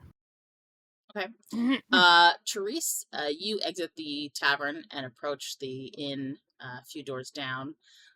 It is elven architecture, and with your spell-slinging eye, could tell that it has been reinforced with some kind of warding runes, probably to protect it from any kind of rift weather damage. Inside, you are told that there are 3 types of rooms that you could get for accommodations. There's a common room, which is 10 gold per night. It includes breakfast. You can get a private room, which is 25 gold per night, including breakfast and a warding charm. And you could go for a luxury suite, which is 60 gold for the night, but it includes meals, a warded balcony, and priority in rift evacuation. Noted. Okay. Therese will head back and inform them of this information.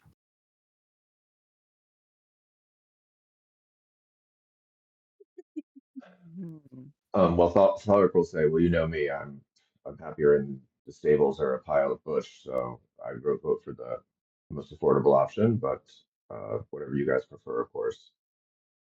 Ekaitz will offer to pay to pay for the luxury room with the evacuation thing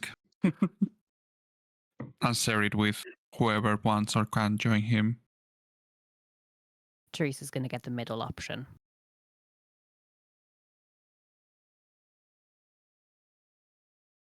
If anyone wants to share, they're more than welcome to. I was gonna ask, is there 2 beds per room, or is it like 1 bed per room? 2 beds. I Okay. mean, you could get a single option, but it's not going to change the price. No, Neressa wouldn't want to. She would want a room with somebody. So you She have doesn't two care options who. that these two are willing to pay for. Ekaitz has said he's going for the luxury suite with priority evacuation, all meals, and a boarded balcony. And Therese is going with the private room, which includes breakfast and a warding charm. Well, Thalrik will happily go with Ekaitz. Maybe he's not super happy about it. He'll just sleep at the foot of the bed or something. In my mind, all I could hear is Thalrik going, "Do you know the absolute horror that I just endured for the last 15 days at sea? I'm going with this nice Land. Land. Please. And literally, before Ekaitz can even finish saying, "Would anybody like to?" Thalrik is already moving towards him, like, "I need some good sleep. Like, let's go." He also probably smells particularly ripe, so.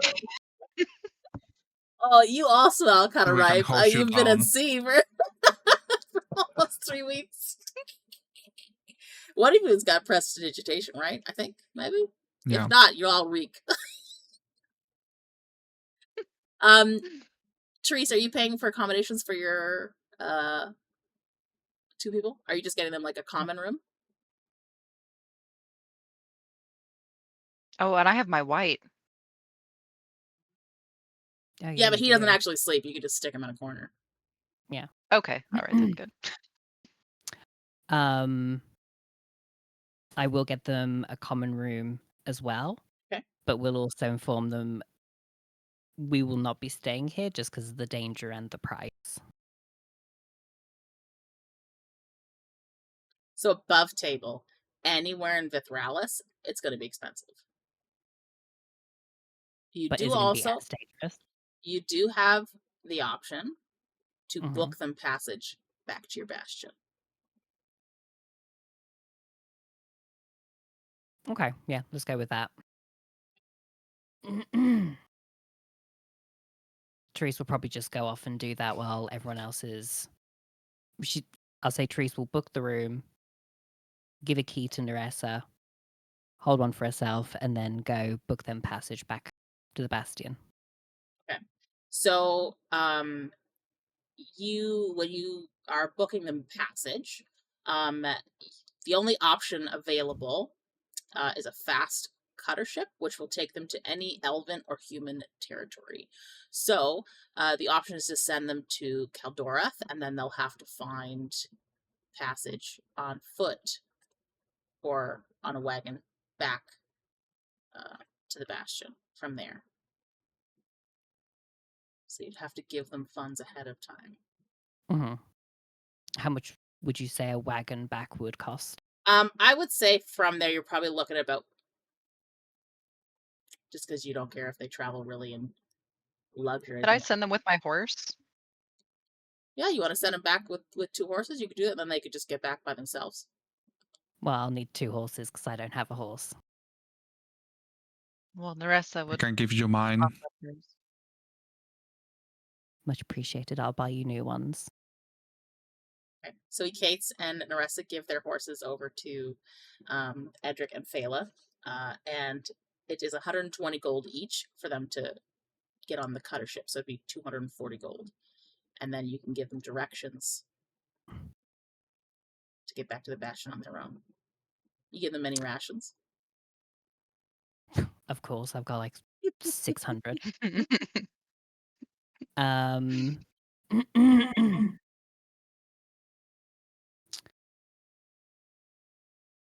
How many would I have to give? I'd say safe amount be 30 each. Okay, I'll give them 40 each.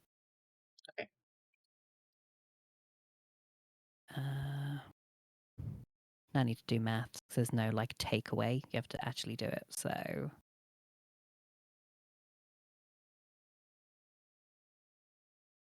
573.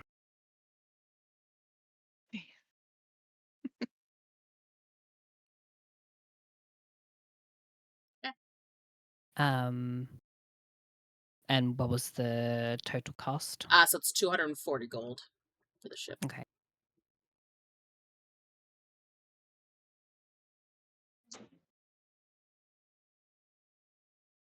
Okay. Could I use my sending stone to talk to my staff of the Bastion? In 25 words, yeah.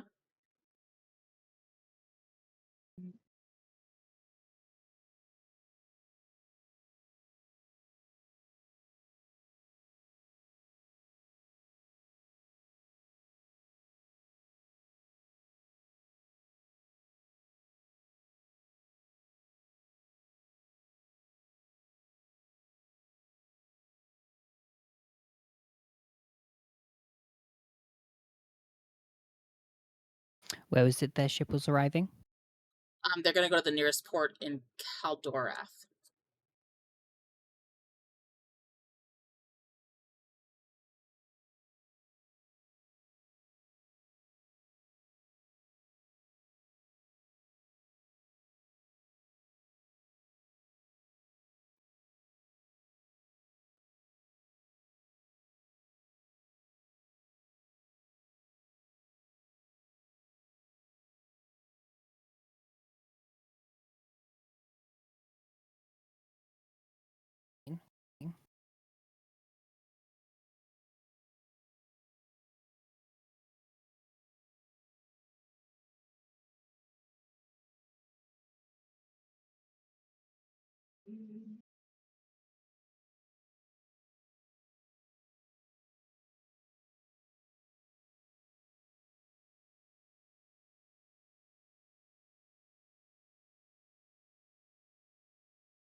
Would my staff know who Morgri is?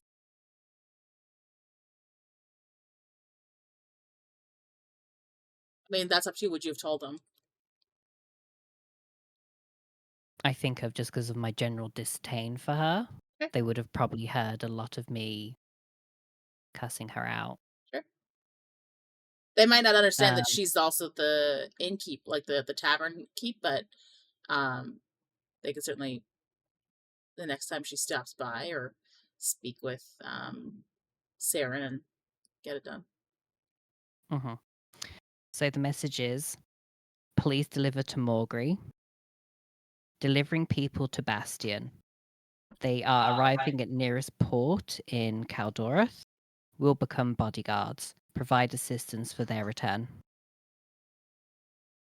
Okay.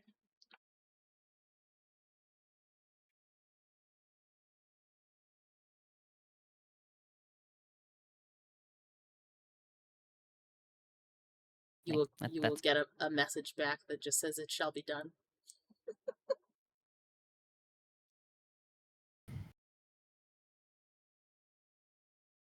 Okay. Okay, beautiful. So, I mean, you guys have several hours until it's nighttime, right? So, depends on what you're planning to do. You've all decided to stay at the inn as opposed to staying at the tavern.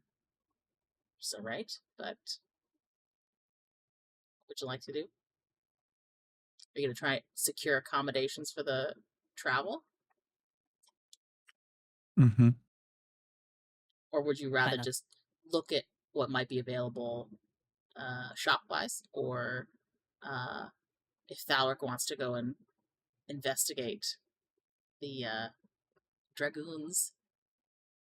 How did you know that was coming I up? don't know. So as Thalrik and Ekaitz go to their room, it's just Thalrik and Ekaitz. I'm thinking we both went in to check in, and Ekaitz is like noticing that Thalrik is like very agitated, and he's like, pacing, and he's like mumbling to himself, and he's just saying things like, I just don't understand it. Dragons meet, but they don't look like healthy dragons. What happened to them? What are they doing here? Did they figure out a way to dominate dragons? Oh, I don't know. This could be bad, but also a dragon. Hmm. And he just seems to be like very distracted and mumbling, and I don't know if you would say anything in response to that or just sort of whatever, but I think Ekaitz will notice, and he will ask, "Do you mean the ones that were flying? But they are just normal mounts for the kids, isn't it? Did you notice something?" that was an abomination. Didn't you see them? They robbed them of their true strength and glory. And yet, it's so ingenious. How did they do it? I don't know. I feel like I must know more.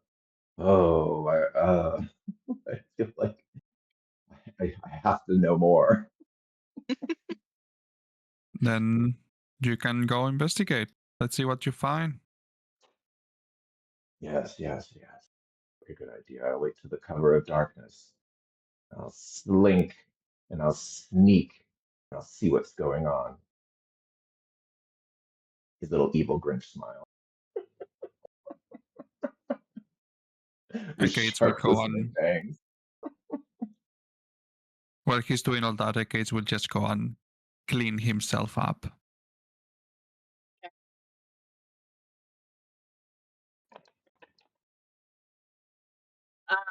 So, Neressa, you situate your disguised light into the corner of the room. And you're just like, you wait right here. You gonna give him a nickname, or you gonna just call him "Hey you"? No. He'll be nay. God. I mean, you have the option to send him back with the slaves too, if you want.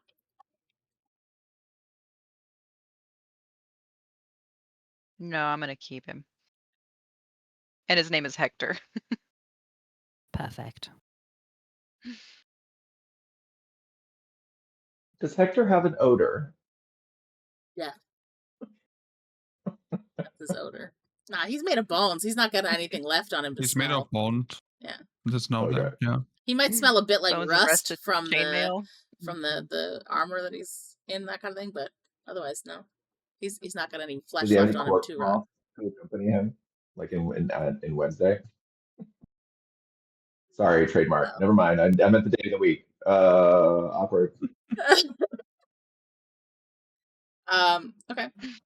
Do you and Therese speak at all otherwise? Other than saying, yeah, I'll let you use my horse to go back to the Bastion? Therese, would you like me to inform Malgrate that you have sent them there?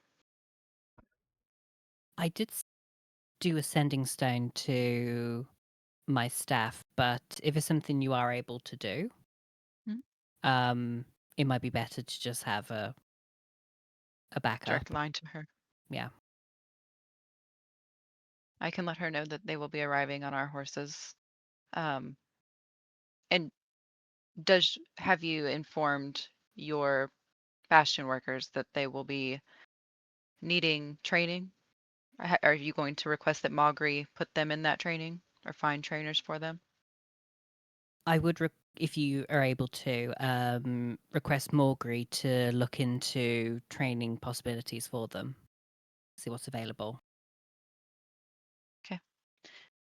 Then I would cast sending and send to Maugry.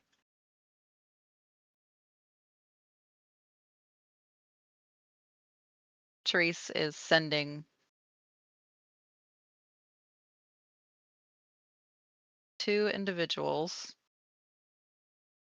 Find them the proper training. That's only 10. You don't have to fill up 25 words. You just send it. It's just a maximum of 25, right? So Right. Mm-hmm. you were just like, I'm good with 10. That's it. Maybe also say that they're arriving at the nearest port in Kaltoran. No. Caldorath. Not Caldoran, Caldorath. Okay. Yeah, I'd say that. They're arriving at the nearest port in Caldorath. And maybe if she can also provide assistance for their journey. Just like protection. Ensure they arrive safely. And Sent. okay.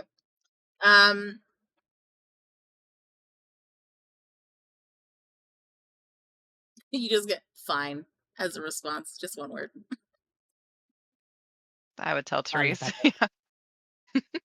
You just hear Therese go, bitch. Agreed.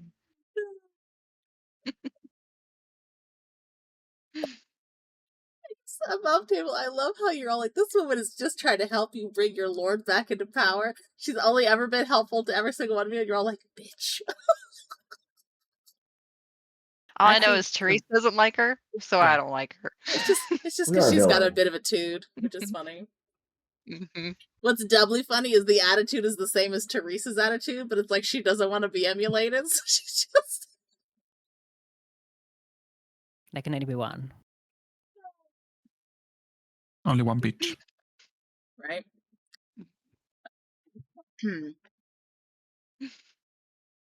Okay. So, are you guys doing anything else in the evening? Or are you... I know you want to find... I know Thalrik wants to go and investigate the dragons. What's each one of you else gonna do? I would like to try some shopping. Okay.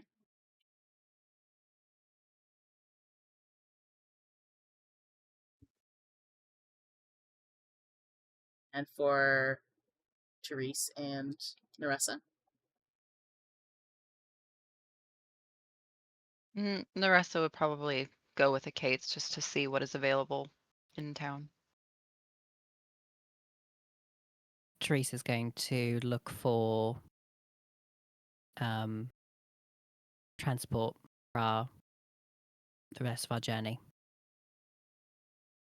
Going to try and find some gith. Perfect.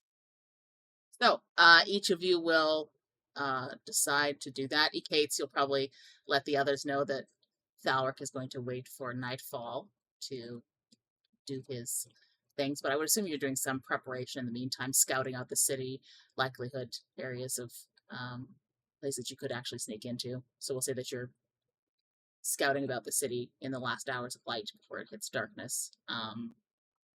We will have Ekaitz and Neressa go shopping, and Therese will look into plans for the escort further into Vithralis. But we are 2 hours in, so we will take a quick break.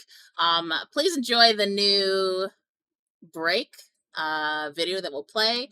It will loop a couple of times as we continue on, but it's about 3 minutes long, I think. I made some AI music that features each of the players and is specific to the campaign.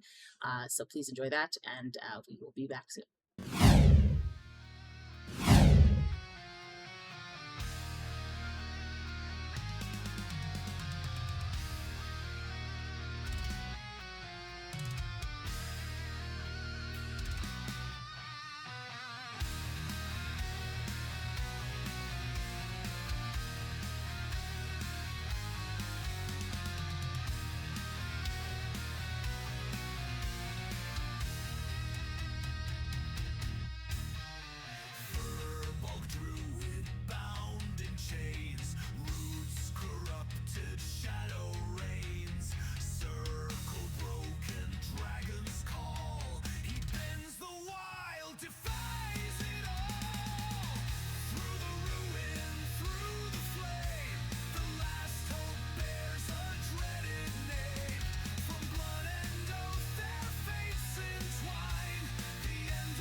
The chains may break, the silence bend.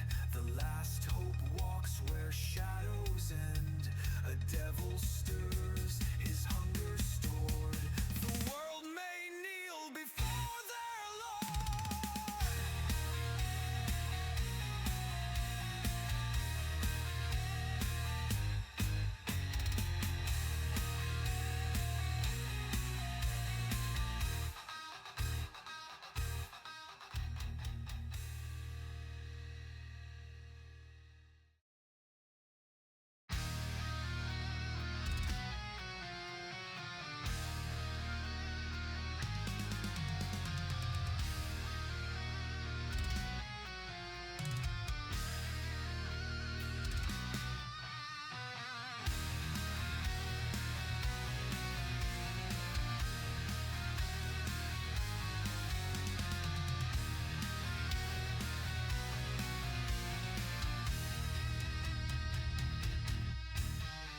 Furball Druid bound in chains, roots corrupted, shadow reigns. Circle broken, dragons call. He bends the wild, defies it all. Through the ruin, through the flame, the last hope bears a dreaded name. From blood and oath their fates entwine, the end of all by their design.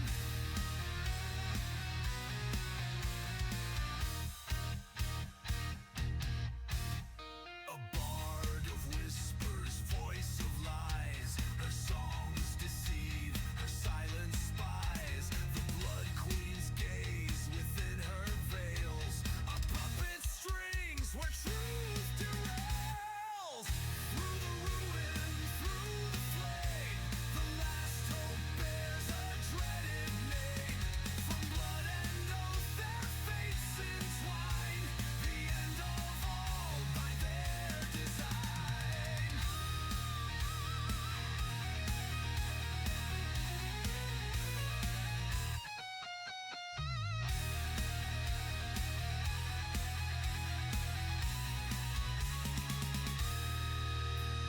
Scales of serpent, visions clear. Her whispers claw, her prophecies sear. Diviner's eyes that pierce the dark. She steers the hand, she lights the spark. Through the ruin, through the flame, the last hope bears a dreaded name. From blood and oath their fates entwine, the end of all by their design.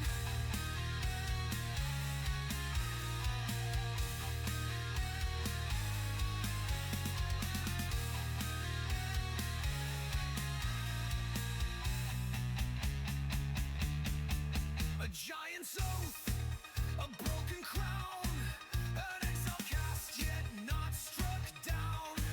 With steel and shadow, wrath he weaves. The world will bow, the world believes.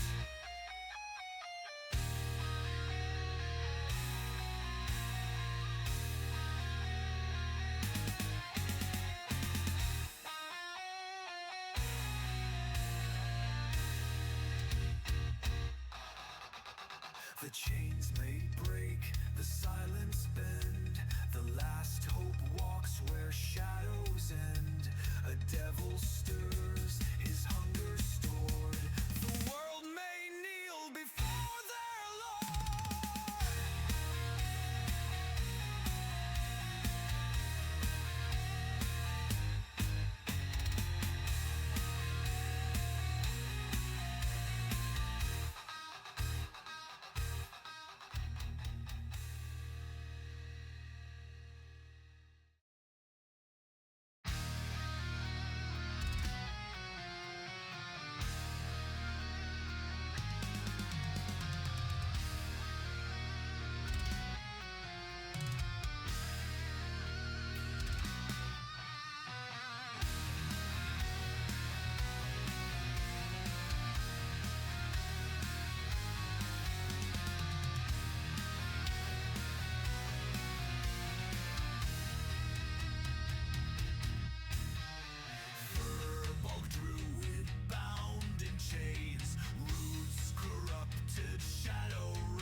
visions clear, her whispers claw, her prophecies sear, diviner's eyes that pierce the dark.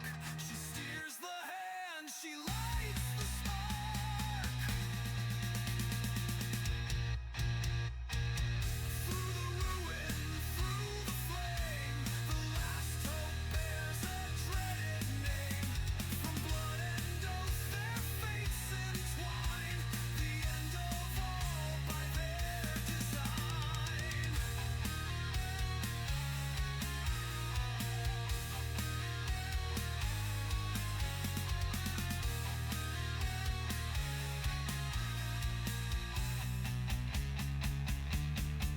A giant's oath, a broken crown, an exile cast yet not struck down.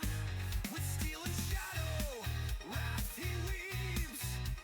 The world will bow, the world believes.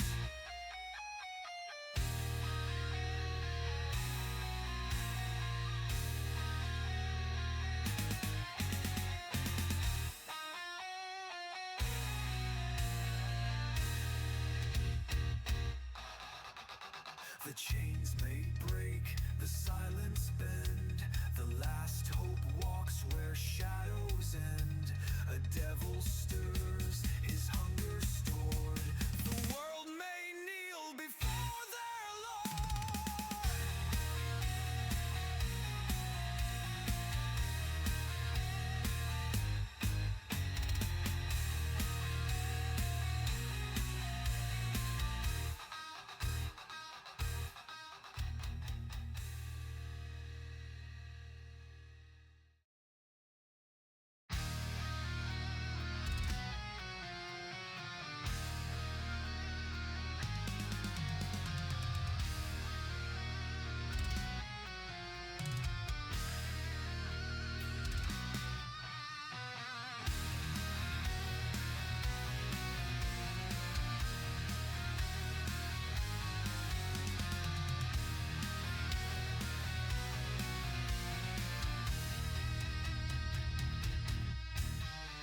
Furball druid bound in chains, roots corrupted, shadow reigns. Circle broken, dragons call. He bends the wild, defies it all. Through the ruin, through the flame, the last hope bears a dreaded name. From blood and oath their fates entwine, the end of all by their design.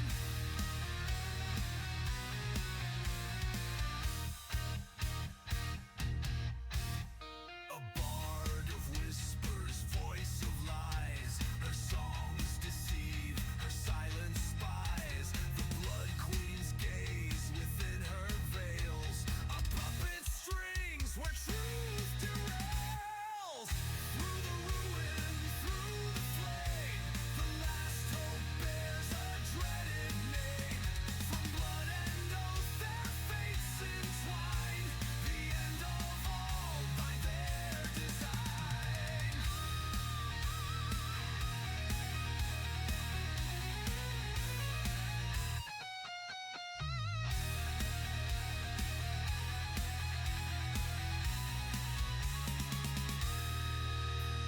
Scales of serpent, visions clear. Her whispers claw, her prophecies sear. Diviner's eyes that pierce the dark. She steers the hand, she lights the spark. Through the ruin, through the flame, the last hope bears a dreaded name. From blood and oath their fates entwine, the end of all by their design.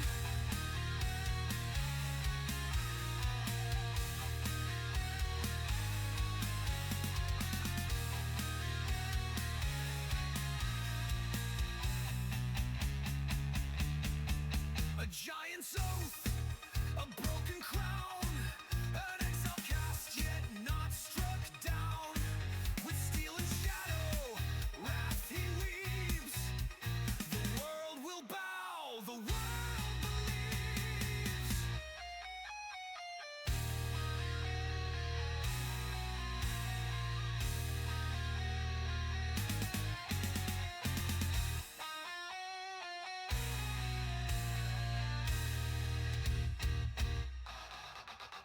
The chains may break, the silence bend. The last hope walks where shadows end. A devil stirs, his hunger stored. The world may kneel before their lord. And we're back. I hope you enjoyed the musical interlude. I know I played it a couple of times. Perfect. So for Ekaitz and Neressa, you guys go shopping. You find 3 stores of interest. One is a weapons and armor shop called the Rift Forged Arms. You also find a magic item and scroll shop called the Shard and Scroll. And you find a general goods place called Fenlight Provisions. Which would you like to go into first? I would like to check the weapons.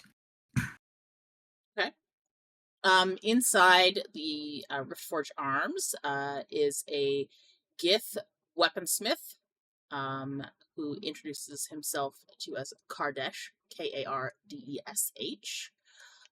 He has several common-based items, any kind of like common weapon or armor you could find. He also has the ability to add a +1 or a +2 to any of your weapons. He can add a +1 to a shield. He also has on sale a mithril half plate, a cloak of protection, and several packs of what he refers to as planar touched bolts or arrows. Can I turn a longsword +1 into a longsword +2 with his ability? Yeah, so making it Or is a just- +2 weapon would cost 6,000 gold. Okay, never mind. Good lord. How much is a cloak of protection? I think I can make one of those back at the bastion. It's 3,000 gold here. I'm not going to get anything here. But we can make them in the bastion, yeah. hmm And there's the And planar touch bolts and arrows are 400 gold for a 10-pack, but they deal an extra d6 of force damage per bolt. how many do you get for that price? So 10. 10. Yeah.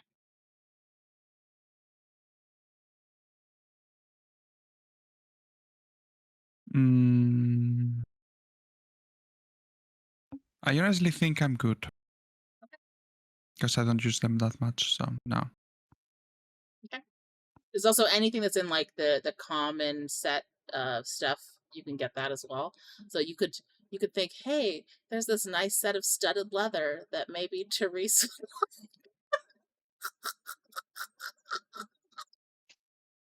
How much will it be a studded leather +1? So it's 1,500 gold to add the +1 to it, but studded leather by itself is 45 gold. So to do +1 for it would be 1,545 gold.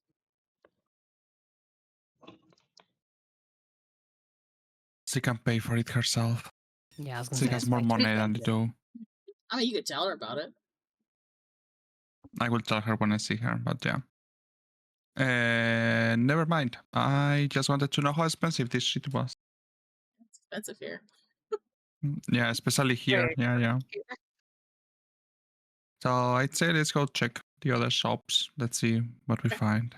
So Agreed. in the Shard and Scroll, the owner is a human woman. Her name is Sarrik, Sarrik. And she has potions of superior healing for 450 gold each. She has potions of resistance for lightning, force, or necrotic for 500 gold each. She has scrolls of greater restoration for 600 gold, She has a scroll for Wall of Force that is 1,200 gold. And she also sells spell shards, which function as a 1-charge spell storing item for a spell up to 5th level for 1,500 gold. And then she also has Aurora Dust, which you can use to sprinkle to cast Detect Magic that lasts for a minute. But it has a slight chance, 10%, to attract planar creatures for 100 gold.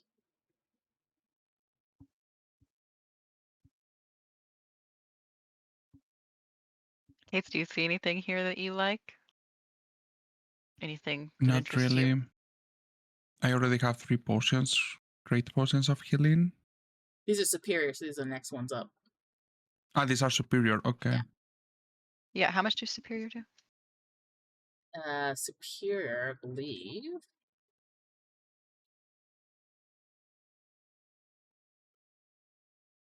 Eight D4 plus 8? Make sure it's going on the Is that right? 2024 one. Yeah, 8d4 plus 8.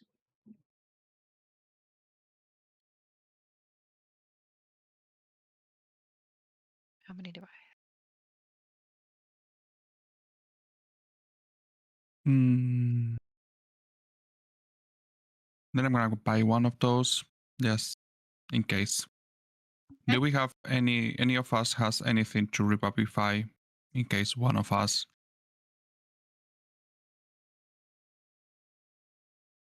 You have something? Okay.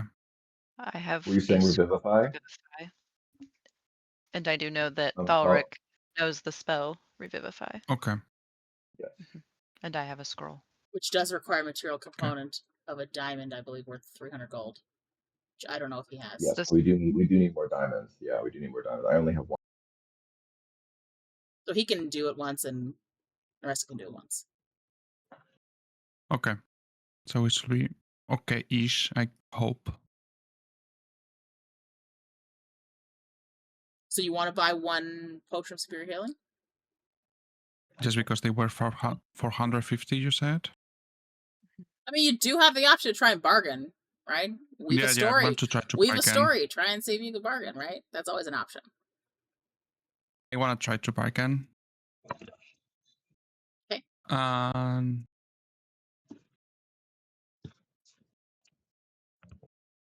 What do I want to do? Let me read my character sheet again. You could also intimidate them and be like, "Give it to me for better," but that might end badly. Who knows? But it's an option. That's my concern of intimidation. That may raise some alarms. So if I learn my scroll, the Revivify scroll, and learn it as a spell, do I need to purchase a diamond? Or do I already Yes. have one from one of my other spells? It's still so the diamond in Revivify is consumed when you use the spell. So another spell you have might require a diamond, but if it doesn't need to be consumed, it's just flat. Depending on the value of it, your spell focus covers the cost of that material component. But for Revivify specifically, you have to have separate diamonds worth 300 gold Diamonds for each that. time you cast it. Yeah.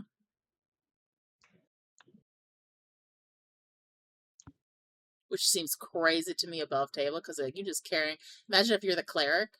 Like if I was gonna rob somebody, I'm robbing the cleric of the group because they're the ones with all the ones for the Yeah. expensive shit.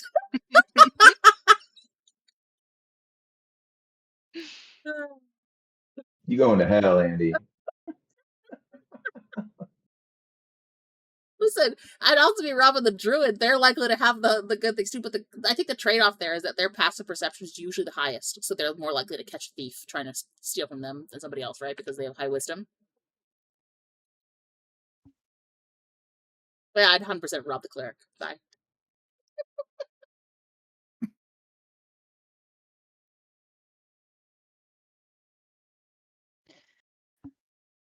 I only have 1 potion. I'm gonna wait and see if Ekaitz can get her to get a lower price. Because I need a potion too. And do you also need the diamond, or are you okay? I mean, I'll need a diamond if somebody wants me to revive them. You could buy spell components here too. Oh, okay. Yeah, then that I'm gonna wait and see if Ekaitz can haggle. Okay, then Because I am not In my head, it's a just a rich tiny voice going, "Help me, I'm poor." Yuan-ti. Help me, I am poor. I'm really tempted by the intimidation, but I am scared for what you said before. And I don't think we are ready to flee the town. And she's a human? Mhm. Okay. Um,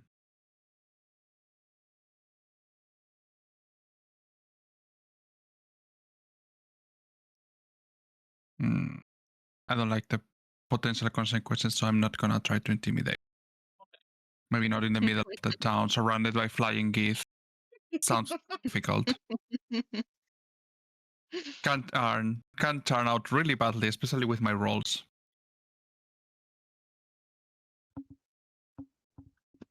So I will just approach, and I will tell her that we need 2 potions of superior healing and the diamonds, and ask her, how much will this be? She'll tell you it is 450 gold per potion and 300 gold per diamond. So 1200, right? And then I will reply, isn't it? It's quite high back where we are from. That's half the price. What are trying to steal from us? Sir, those are general prices. That's actually quite low for a superior healing. It's quite a rare potion. I brew these myself though, and it is actually quite a good price. And I believe 300 gold is the standard rate for diamonds.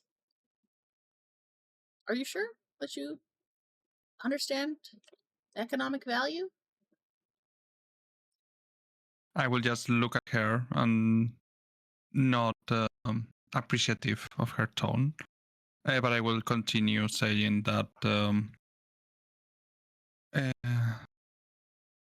we are traveling really far into this region, so we will need all our gold and all our help we can get. Could we maybe do something about the price since we are already spending 1200?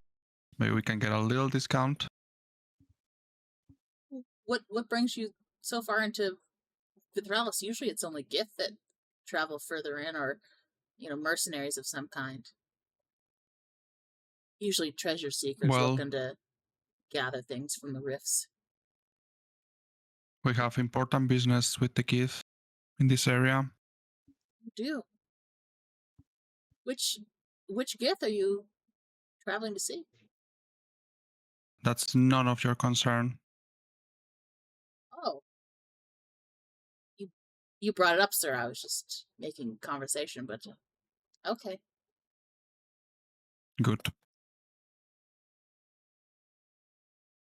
But if you're traveling to Gith, I mean, their settlements are quite safe. I wouldn't imagine you would need to worry about these kind of spell components or this sort of heavy duty potions. Did you look outside? This doesn't scream safe to me. Well, no, but I mean, you could hire some Gith escort for probably the same amount of money. You sure you need it? Yeah, the same Gith that we will hire and will accompany us have told us that it's not safe anyway, that it's never 100% sure that we will make it. So we want to be prepared. We need to be prepared. See. Okay. You want to roll a persuasion check? Let's try. And I have a +4.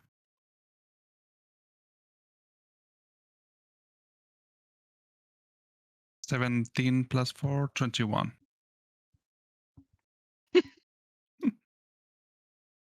just wanted you to know I rolled to see what the DC was going to be, and she had an 18 DC, so I was like, oh no. Oh my gosh. What do you mean? Oh, It's wow. fine. Oh, she offers you a 30% discount. Okay, All right. better than nothing. It's better than a kick in the pants. Mm-hmm. So I will Ekaitz will pay her, say thank you for your help, and just leave. So how No more. many? How many are you buying? The two potions, and because you needed one, right, Neressa? Yeah, I need one. Well, let me look. With the 30% discount, that would be. I need to do math. And how many diamonds are you buying? How I many can buy my do you need? diamond if you want to buy my potion.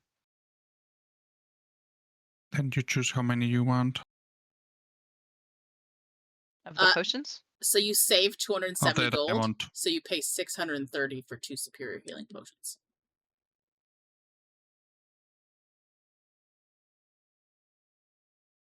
I hope I don't have to cast Revivify a lot. 315 for each potion, right? I just You did that's 900 for 2.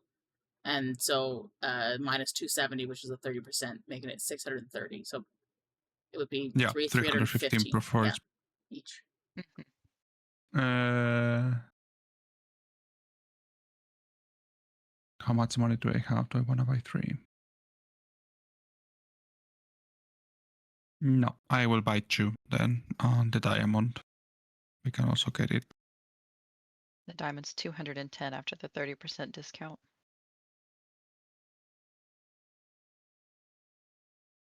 You only get one?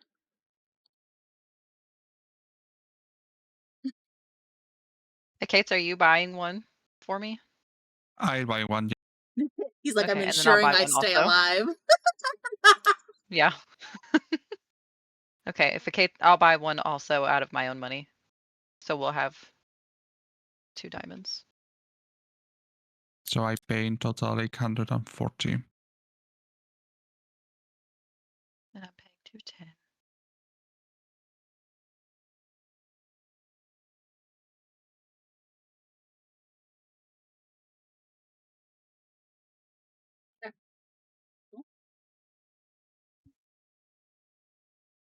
Sarek will thank you for your purchase.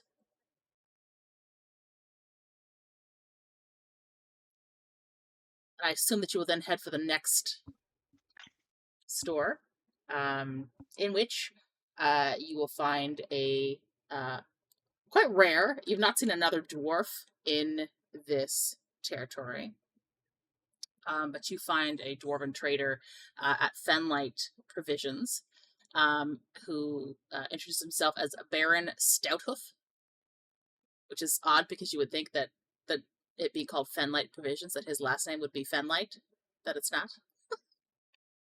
It's, what is it? His name is Baron. Baron, Berrin, and then his last name is Stouthoof, so Stouthoof.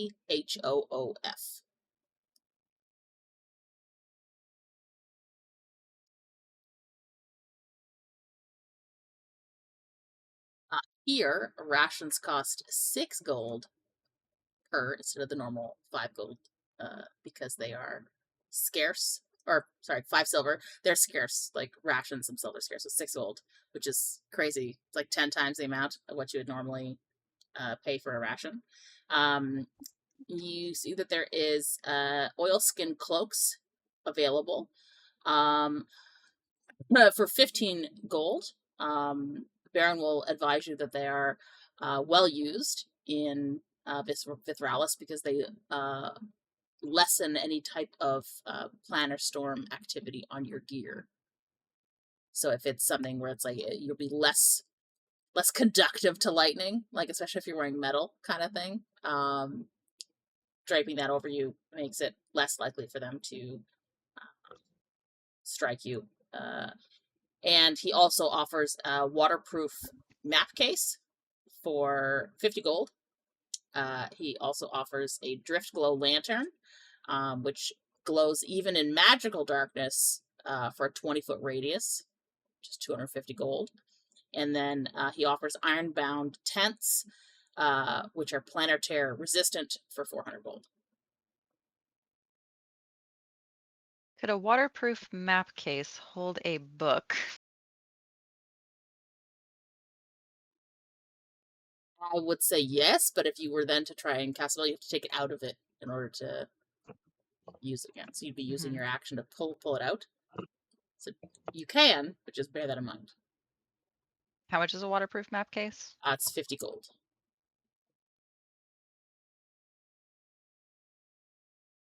I feel like that's probably a small price to pay rather than losing my book and all my spells. I'll buy one. Okay.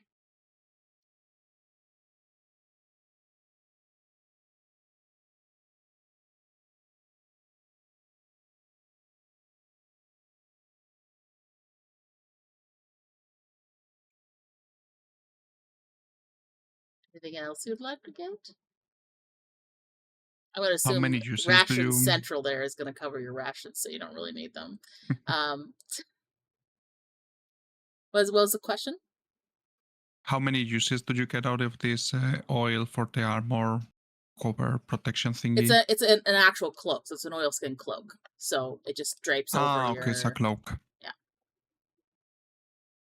Which, I mean, it doesn't look pretty, right? It's like got ragged edges and stuff like that. It looks like he's just sort of skinned whatever creature he could find at one point or another and made the cloak from it, and then it's been doused and cured in this type of oil or resin to create the barrier necessary. So I can just cover myself with it and then be protected. Then I get one of those to cover myself while we walk through this area. It was 15.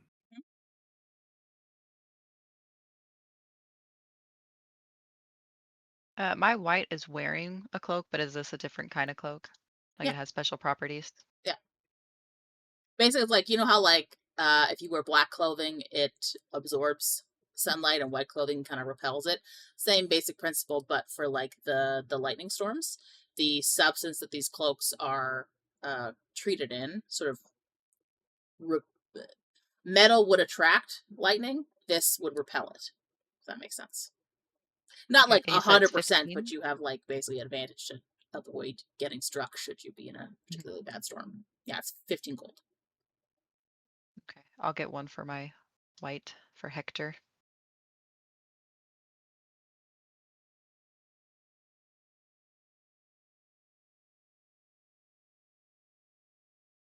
Okay.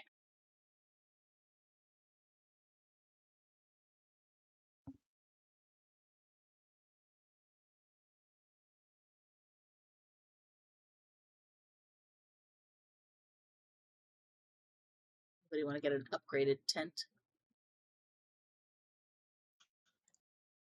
How many people can sleep in the tent? 2? In my And we Leomon's still. hut? Yeah, you'd be fine with that. Sorry, too. I mean- go. Okay. Then I'm not going to get a tent. She's just like, we don't need those tents. We can dogpile under my hut spell. It's fine. It's been working this whole time. That's true. That's true. We can see outside. They can't see in. Fine. It's good. I have to say, it would ever not work for whatever reason.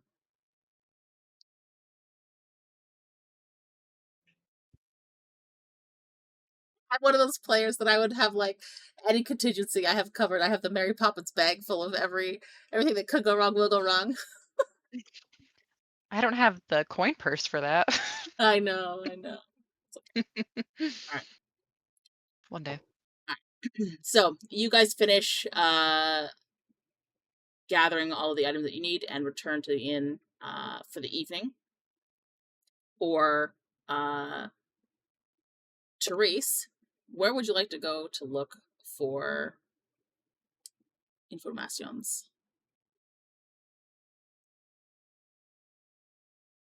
Muted? I guess first I'll head back to the tavern, ask the 2 tieflings. So how would you ask them?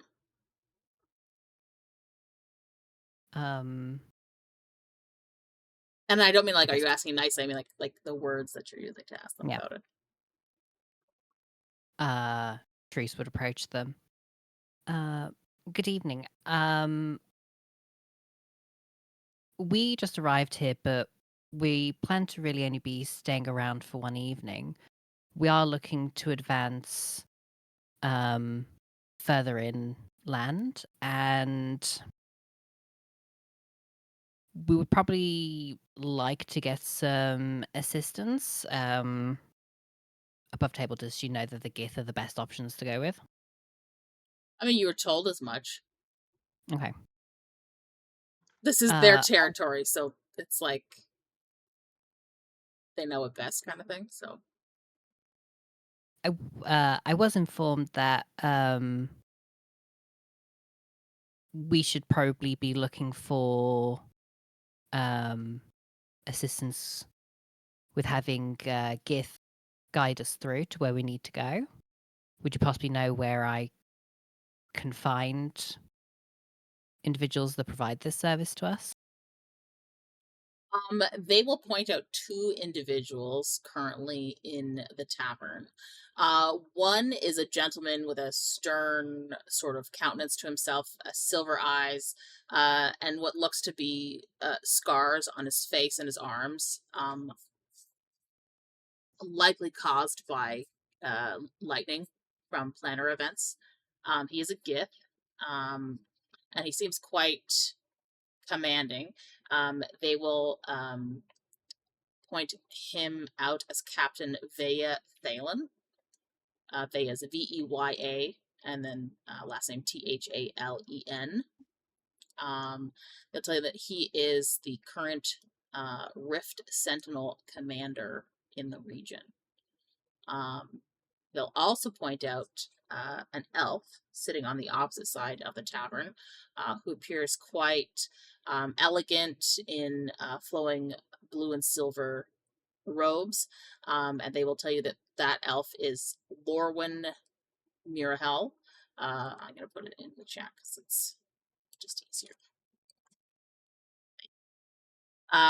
He is a merchant envoy that is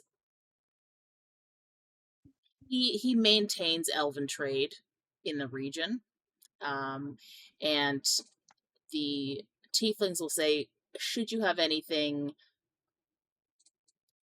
less than above board that you wish to get past Gith inspections, he can for a price. But one of his merchant travelers could. So this is information that you could maybe use later, right? It might not be something you use now, but it would be information that you could use at another time. Mm-hmm. Okay. She'll thank the pair and head over to Veya Thalen, was it?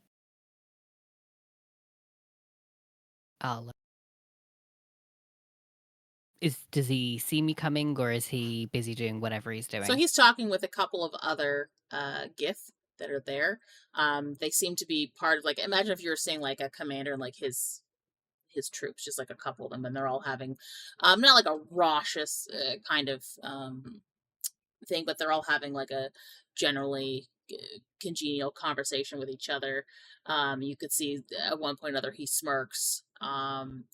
As you approach, though, they all get quiet. So they do notice you, but they've basically like, don't listen to our conversation. Kind of thing. Then as Therese reaches them, apologies for interrupting you, gentlemen. I see you having an enjoyable time, and I don't wish to take too much of your time. Me and my group are looking for a protective envoy, preferably tomorrow if possible. Where would you be going? And this isn't the captain speaking, this is just like one of his soldiers. Just sort of like, he gives you the sense that like he's always quick to say something, right? And he, without needing to like do any kind of checks, he gives you that vibe of like Whether it's because you're a woman, an elf, who knows? But they just think, or at least this one thinks, like, you don't even know what you're doing. Like, what do you mean you want to look for a way in? Like, what could you possibly want in Vithralis? Kind of attitude. And he goes, where would you be going exactly? Above table, someone remind me where we're going again.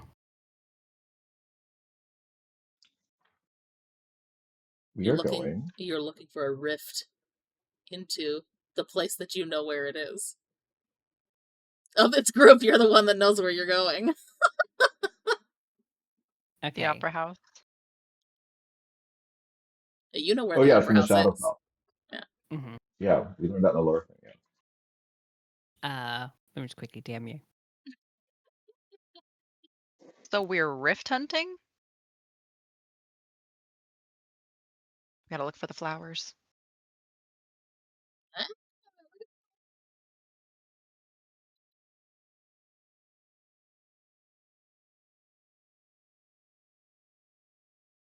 Was that right? Yeah. Okay, just want to make sure. So I'll sort of like just cock my head to him. We're looking for a rift that'll take us into the Shadowfell. You see the soldier who's been sort of talking quite blithely with you for the last couple minutes go to give some kind of snarky response, and his mouth opens, and the captain's hand thumps onto the table, and he immediately shuts his mouth and straightens his back. And the captain looks at you with sort of cool, assessing eyes, and he says, "And why would you want to go there? Nothing good comes from there." We have a mission where we need to go somewhere within the Shadowfell.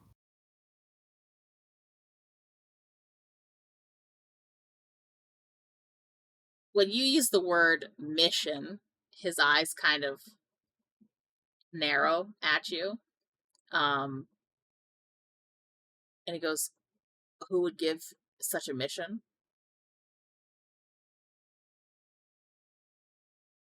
If it's your Lord Elves, you can kindly tell them to fuck off. I'm just going to check something. I'm checking if I want to prove something.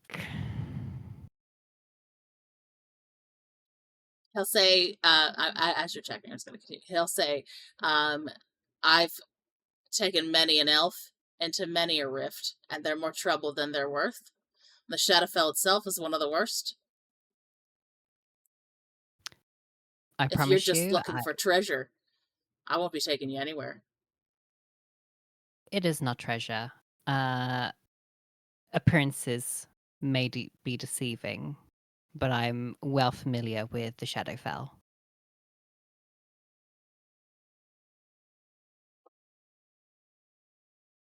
What's your passive insight? 15.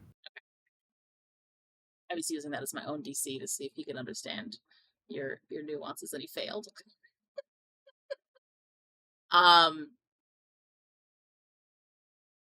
And he'll say, I don't much care for what appearances do or don't say. You'll tell me why you want to go, or you'll not go at all with me."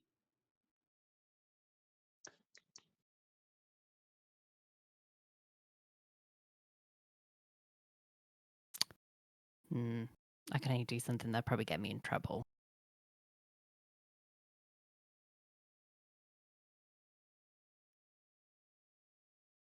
Let me roll this one ability. Oh,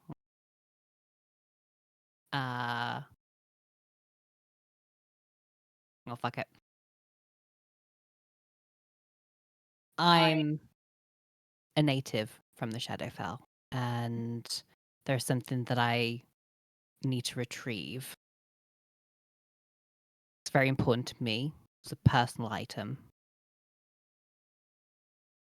One of the other soldiers, when you say that you are native of the Shadowfell, immediately scoots his chair back from you. The others don't move, and the captain sort of gives like a quick side eye to the one that did move, and he looks a little sheepish. But As he moves his chair back, I'm going to use what's it called? Blessings of the Raven Queen to go behind him and just hold the back of his chair. And just be like, is everything okay? so he grips the bottom edge of his chair when you sort of grab the back of it. Oh my god. Yeah, totally. Yeah. Yep. Sorry, sir. And the captain raises an eyebrow at you as you continue to finish what you were saying there with the, it's a personal item. I need to get it back. And he says, well, I shouldn't need to tell you the danger that resides in that rift, then, should I? Absolutely not. I'm quite well aware. You'll want to leave in the morning, will you? If that's doable, yes.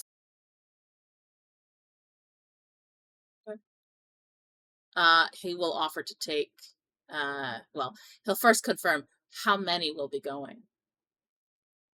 There will be 5 of us. So glad you said 5. Got you, bitch. He'll nod. I'd say, we'll see you to the nearest hub. I'll send a set of guards with you. It'll cost you 250 gold. Very well. And he will give you directions on where to meet him. Just at one of the exits. So just above that, he's not going with you. He's assigning guards to go with you. I'm aware. But yeah, he'll say, bring your coin, and we'll see you safely there. See you in the morning. And she'll make her way back to the inn, go to her room.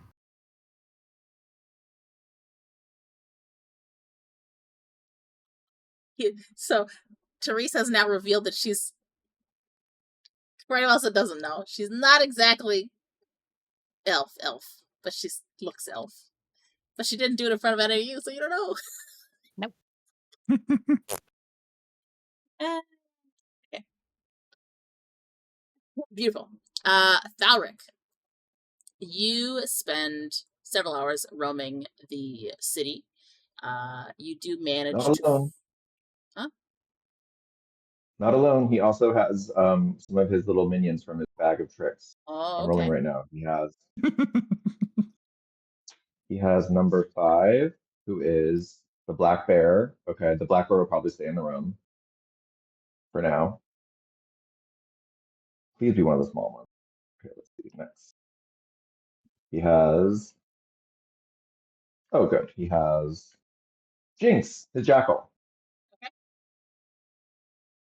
And he has.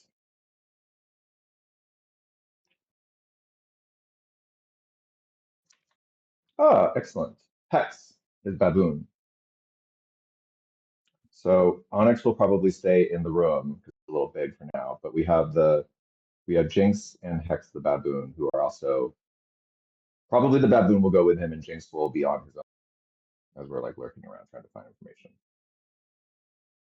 Okay, so you're keeping that baboon at your side. And what are you doing with Jinx? Jinx's mission is to try to sniff out and find where these dragons are kept or stabled. Okay. Using that jackal stat block, can you do an investigation check for me and add or not perception, because it's gonna sniff it out. So perception. I don't know if jackals have. Double check here. Perception is +5. Okay, so yeah, you have the +5 to perception for smell. Oh, he only got an 11. Lame. With the +5? Oh no. Okay. And then, do you want to roll perception for yourself? Yes. Also, you can roll it at advantage because you have the baboon helping you. Okay.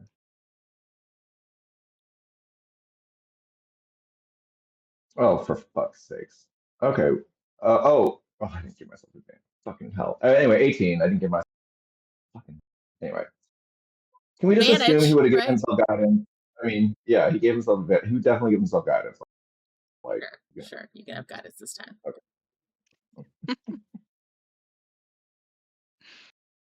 Perfect. 21. Your jackal will run all around the city, and I will say that he is more concerned on his own every time there is a crack of thunder and lightning above him, to the point where he's basically he finds nothing of interest, and eventually will find his way back to the inn and scratch at the door, and Ekaitz will open it and let him in, and he just slinks in like "Shh, I'm not here," kind of thing. Like, that's the behavior, like when a dog's got its tail tucked behind itself, like he's like, I didn't do well, but I still want to sleep in the nice place. And Ekaitz will say, when you come back from shopping, there's just this big fucking bear in your room.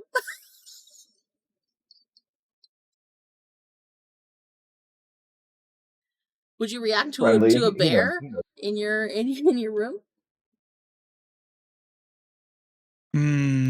I think Ekaitz, after traveling this time with Thalrik, This is what the he bear will not looks be like. that be surprised. He will just be more annoyed, like, he's leaving his shit behind here.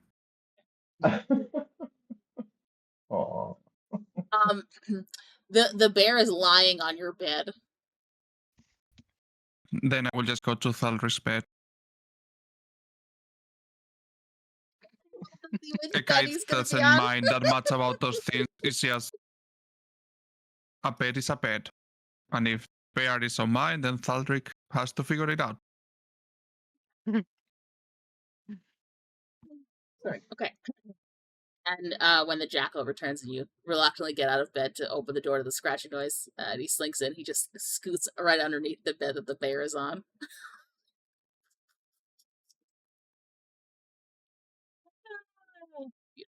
Okay. So you're going with your baboon. Sorry, what's the name of the baboon again? It's Hex. X, right? Okay. Hex. So you and Hex travel around the city, and you're able to locate what looks to be like the stables equivalent for dragons. It's probably more like a rookery, because it's like a large enclosure. But you will notice that there are several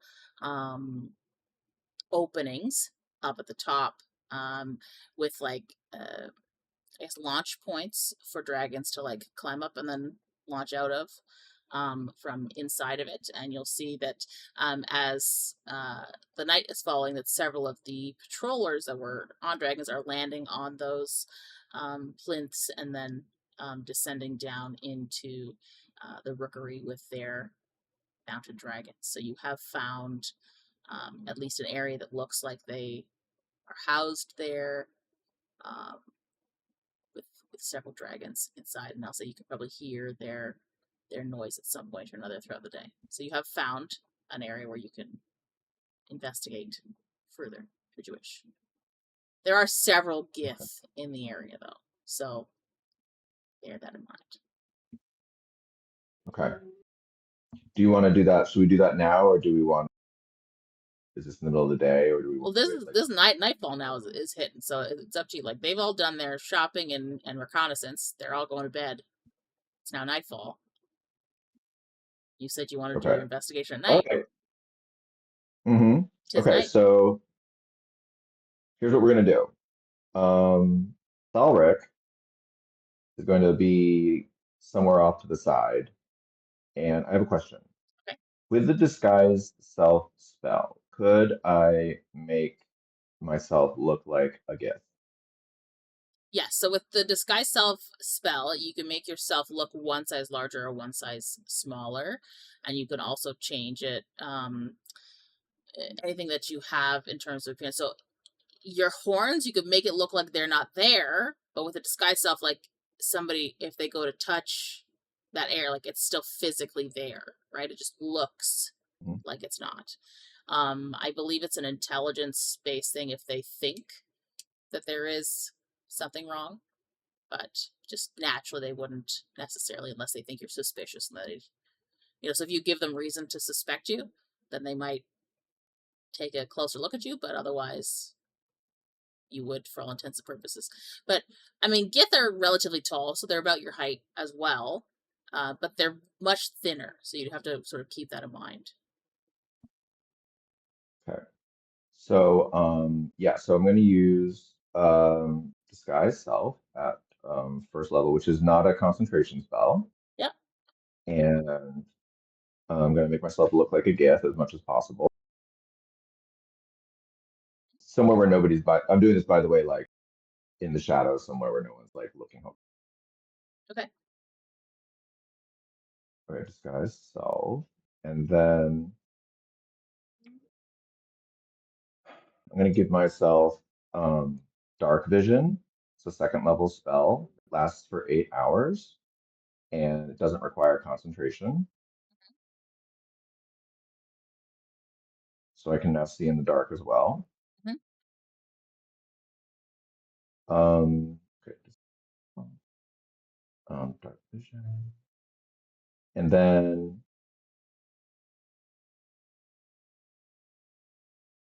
I'm going to do Pass Without Trace. So that is a concentration spell. And I'm going to try to sneak and try to find a way in. Okay. Can you do an investigation check to find your way in? And then do stealth check to see if you can be sneaky about it.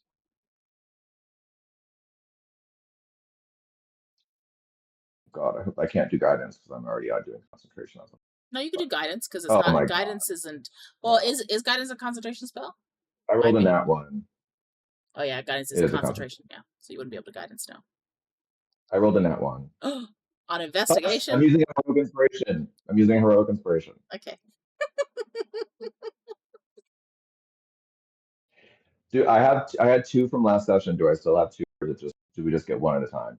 No, so you got a special one. So you've now used up one. So now you have just the normal one. I still have 1 left. Yeah. I'm going to cross that out last time so I don't get used. Okay. All right. Come on, don't be a bitch. Come on. Oh yes, a nat. Oh, I thought it was a nat 20. It looked like a nat 20 going in. Damn it! But still, it's okay. It's a 17. So, okay, 17 investigation. And you want to do stealth? Yeah. And I think that Hex is probably just waiting for me in the shadows somewhere. Okay, you want to have him wait behind? I don't think. I think having the baboon with me would be out of the order. So, I mean, you could always sub up table. Me being the kind DM that I am, give him instructions where if you don't come out by daybreak, to run back and tell the others where you went. Oh yes, I will definitely give him that instruction before daybreak, though. Yeah, obviously. Before he disappears. Yeah. A couple of hours. Yeah. Okay. So now what am I doing? Stealth. Okay. So I did Pass Without Trace, so I get to add 10 to whatever. Whoops. 1 second. So that was a dirty 20 plus 10 is 30.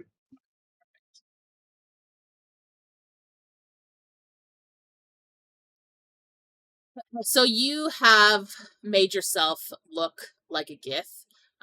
You try to make the vision a bit bulkier to match your own size by putting the Gith into plate armor, which is not uncommon. You can see several others milling about the city along your investigations wearing the same, larger armor set.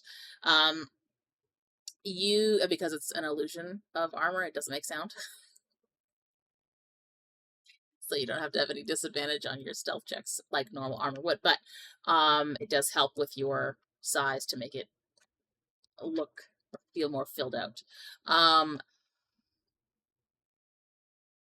So sorry. You watch for a few minutes until you see a Gith exiting a door that you're able to find that leads into the rookery, and you manage to slink along the wall really quickly, and just before the door closes, you slide your hand in to stop it from closing completely, and then slip inside quietly, with no one the wiser. You enter, and it's quite a dark hallway. Not a bereft of light, but definitely because of the time of day and that kind of thing. Like normally you'd have light coming in from some of the windows overhead kind of thing, but because it's nighttime now, it's not. But you're able to see the glow of torchlight down the hall, and you move towards it, and you can hear the rustling of dragons on another side of one particular wall. You hear some of their cries, and I don't mean cries like "woo," but just like, you know, the calling that they do naturally. You hear the buffeting of their wing beats as some of them return with riders. You hear Gith speaking with one another. One or two pass you in the hall, give a small nod to you. How do you Okay. respond? Well, just give the same kind of nod back, you know, very like as most Gith are, but stay silent.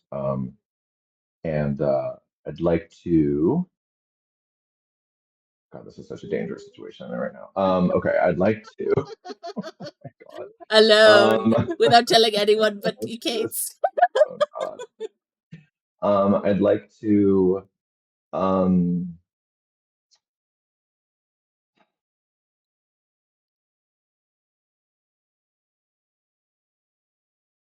I guess just try. I mean, I'm here, so I guess trying to steal one. I mean, if it's possible. Either like an egg, or maybe there's one that's damaged, or like, you know, maybe they have ones that are, there's a place for ones that they don't deal with, or I don't know. So as quickly as possible, it's going to be trying to figure out where their least attended things are, I guess. And yeah, I don't know. Yeah, that's what we're doing. Okay. So, you will spend a few minutes walking around, and you sort of head towards the like the housing area for the dragons, and you can see like there are a couple that are you know, nestled into imagine like a stables, right? There's like sectioned out areas where like a specific dragon would be, that kind of thing. They each have their own little sort of things of hay and ripped up clothing, nest type things. And you walk through, several Gith are in there like taking off the barding on their dragons as they're putting them in for the night. And these dragons act quite a lot like horses. Like they don't act predatory in any sense. They, as you watch them, as you walk by, like they have kind of like a dullness to their eyes, whereas like a dragon that hadn't been stunted would have like that I'm looking for prey, I'm looking for treasure, that kind of aspect to their vision, sort of like the light of life in their eyes, right? These dragons seem a little less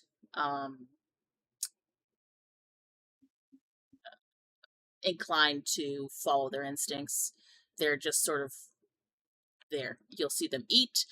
Several of them are eating carcasses of animals that have been fed to them, that kind of thing, but they are pretty docile. You'll walk by a couple. One might try to snap at you, but it doesn't sort of do it in a sense to bite you, just more of like a stay out of my room kind of thing, right? I will say that you don't see any eggs, but you will hear from a partitioned off area on the far side of these stables, what sounds like a dragon banging against walls. And you can hear it giving large cries of rage and sort of like indignant calls. There are one or two Gith standing outside of it. You can sort of hear them having a conversation, and one of them walks off past you into the main area of the rookery, but there's one guard that remains outside of the doors, and every so often the doors that are shutting this one area bang as if something is trying to get out, but isn't. Oh god, I don't know what it's. Fuck, I have like options. I don't know if I should use that new thing you gave me with scale and try and use that with the fear thing. Doesn't seem like it's that high of a DC though. Tina's like, I don't know what those things are. Or you said there was fire, Sorry, did you say there right? was fire? Yeah, there's torches. You said there was torches. Yeah. There's like sources of fire. Okay. Um,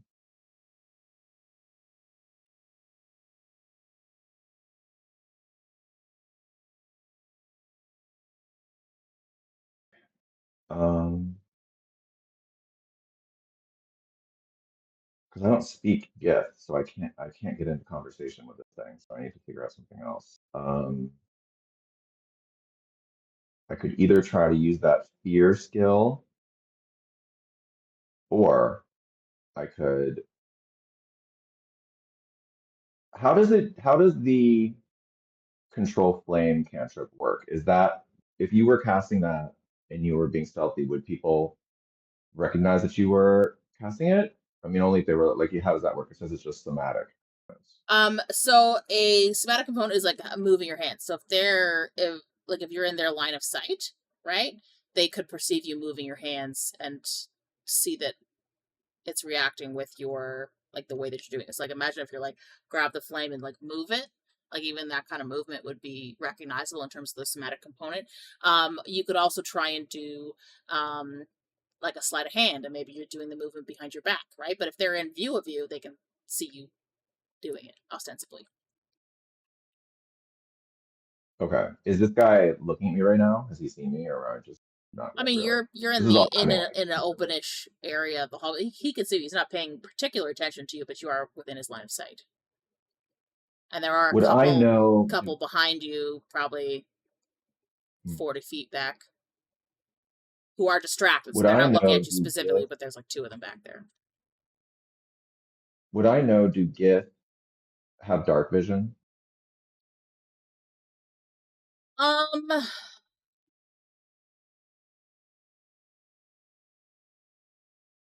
I will say that you know that they have normally psionic abilities. Whether or not I'll let you do an intelligence check. See if you know if they're just naturally born with dark vision. Like a nature check? Just a straight intelligence check. With my modifier? Yeah. Okay. Oh, I mean, it's almost a 60. So I have no idea. All right. Okay, well, I gotta do something. So I am going to try to.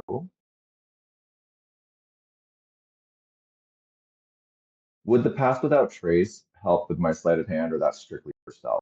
That's just for stealth. Okay. Um.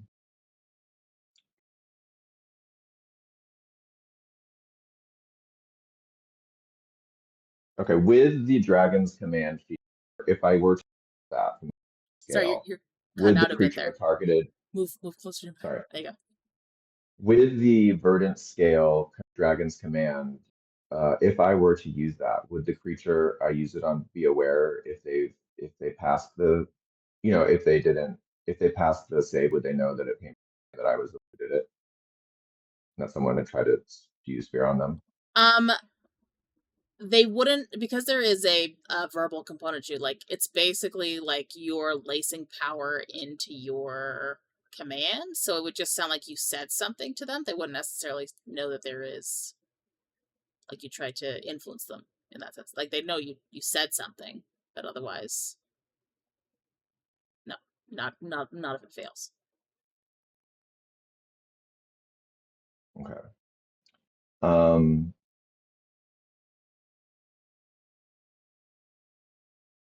Oh, what to do? You know what? I'll just try. Okay, I'm just gonna try the. Fuck it. I'm just gonna try the dragon's command to scare the one in front of the door. Okay. And what is it that you're saying to make him move? It doesn't have to be the same thing at a time. So Fire. imagine it that you're just like lacing whatever words you use with that dragon command. Whatever the draconic word is for fire in draconic.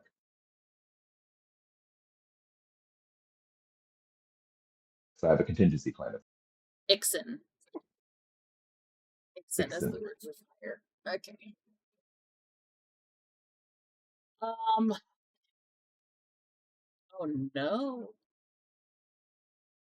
It is a wisdom save, right? Yes. He passes. And he looks at you and says, "What do you mean fire? Where?" And he starts looking behind you. And then, okay, gonna try to do control flames, cantrip, with the nearest torch above and beyond him, and to spread it to the rafters or whatever's combustible within 5 feet.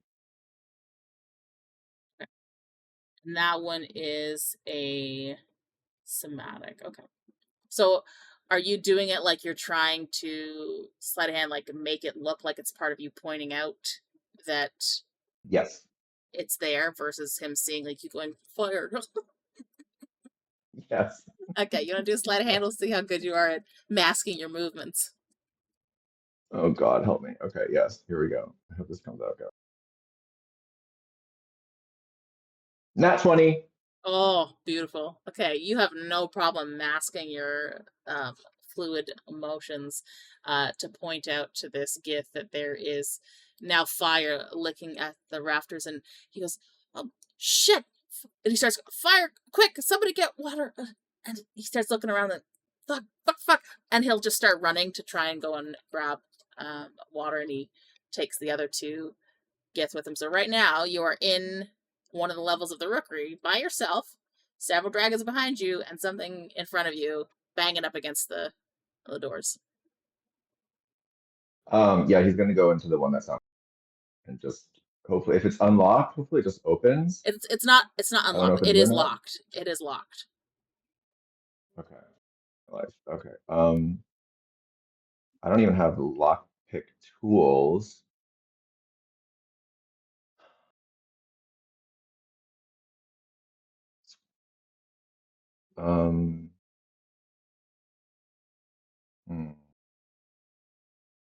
I didn't fucking memorize, enlarge, or reduce. I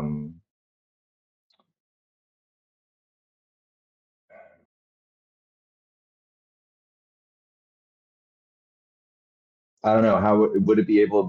I don't have these tools on me, so would there be some way to try to open it? Are there keys nearby or anything?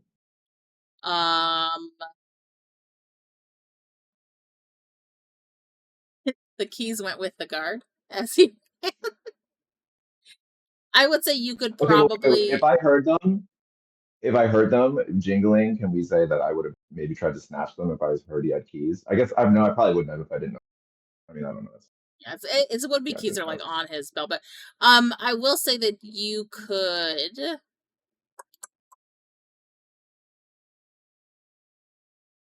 mean, you could try and grab. I mean, it's probably like a shovel to scoop out dragon poop. You could try and break the lock. Actually, I do also have, as a Furbolg, wait. There's a powerful build. You count as one size larger when determining your carrying capacity and the weight you can push, drag, or lift. Mm-hmm. So could I try to, like, I don't know, batter it down or something?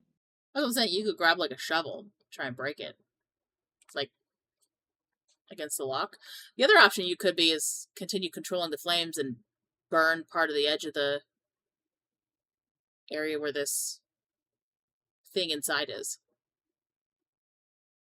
to weaken the wood and then break that wood. But Let me try the let me try to break it open with the shovel thing or whatever. okay. So that would be an athletics check for you. Okay.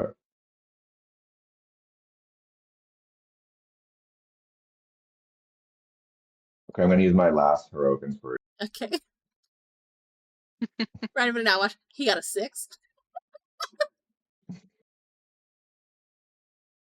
Wow. Oh, no, Oh my he got god. that one.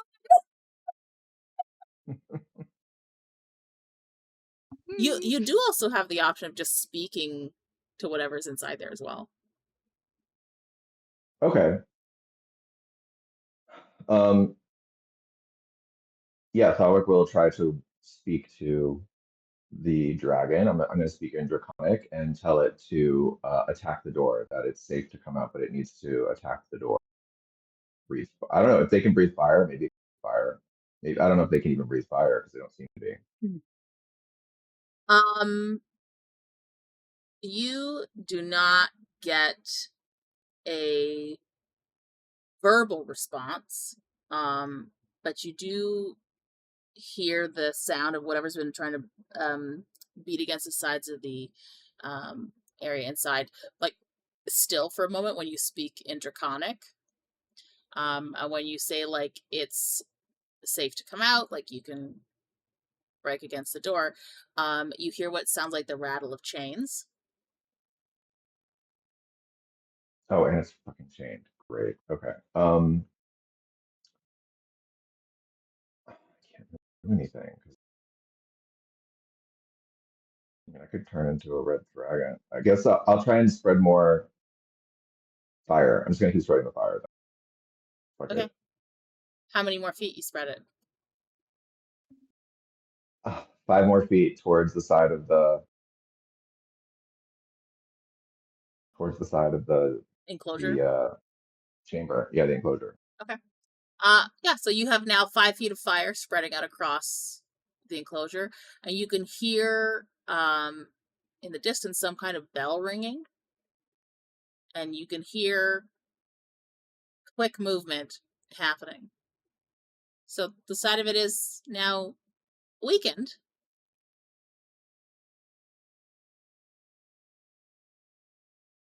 Okay. What would you like to do? And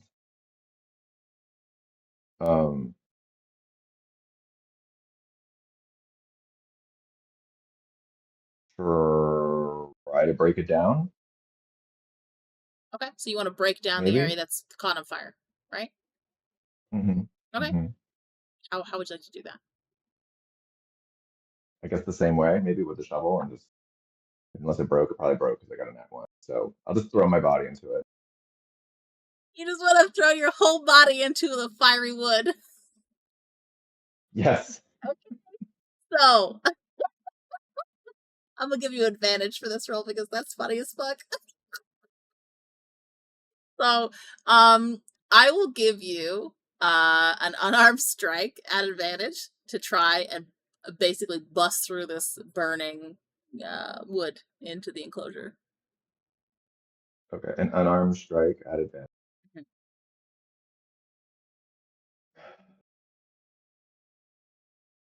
I can't wait till you tell the rest of the party how this whole Dirty night 20. happens. Okay. So, you throw yourself against this wall several times, and you can hear it start to splinter. It also catches fire. You're going to take 4 fire damage from throwing yourself up against these flames. But you manage to, after several attempts, and almost as you could hear the sound of footsteps coming closer in the distance, bust through into this enclosure, in which you find a very large red dragon chained by foot and with a muzzle around its face. And unlike the other dragons in this enclosure, this one does not look stunted. This is an adult dragon. Oh, fuck my life. Oh, God. But it's a red dragon. Yes, great. Okay, Thalrik, speaking Draconic, will ask it to be calm or easy. The muzzle. Is the muzzle able to be removed? Yes. Like, is it just tied Like, on? You know, the and like, muzzle's you not remove- locked. It's just got like one of those like pin things that you like take it out and then you can do it. But So Thalrik will approach and will tell it to be calm and will try to remove the pin from the muzzle. okay, you can hear its like guttural like sound in its throat as you approach, and it's like sort of like backed up. You know how like an animal that's like cautious has its like back end up but its front legs forward, and its wings are spread out low and down, but it slowly inclines its head towards you with a wary eye, and its eyes are darting between like your face and your hands as you bring them towards its muzzle and release it from the trap. And I'd like you to make a dexterity saving throw, please.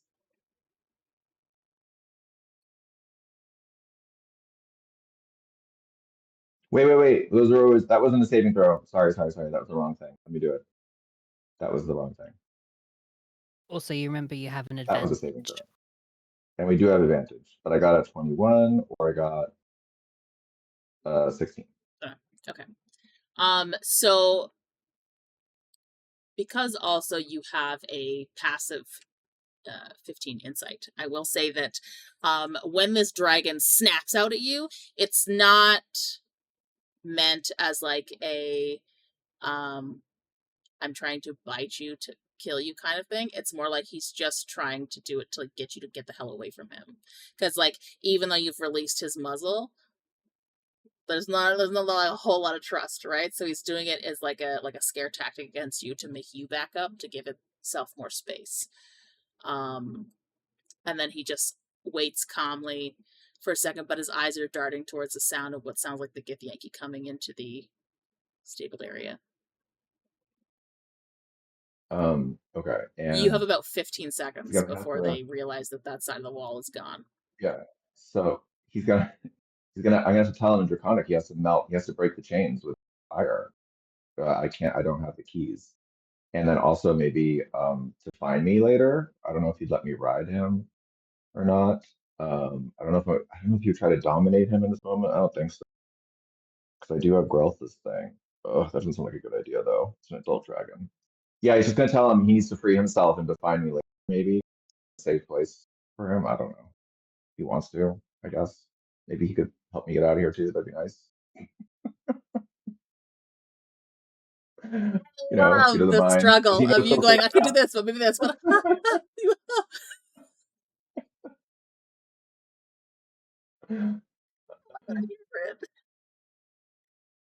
okay, so what are you saying to this dragon exactly? Okay, so in Draconic, he's saying, you must hurry, break the chains, flee this place. It isn't safe here. Can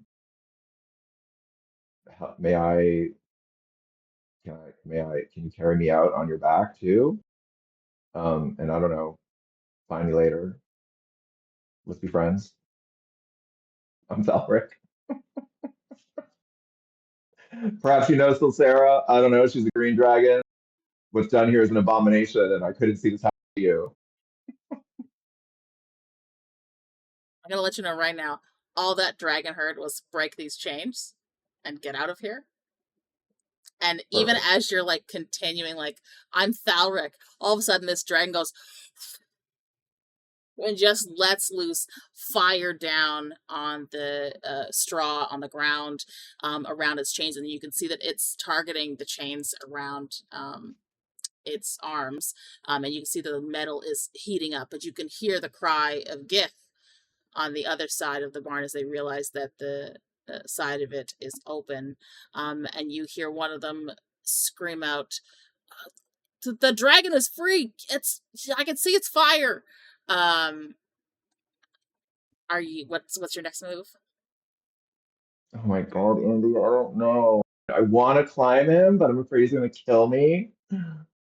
But you know what? Thalrik's gonna do it. He's just gonna fucking be like, "Let me escape with me. Let us fly." Okay, so you're I mounting don't this fucking dragon, know. right? He's gonna. I don't know. He's gonna try to. I guess. Okay. Can you do an acrobatics check for me? Oh my lord.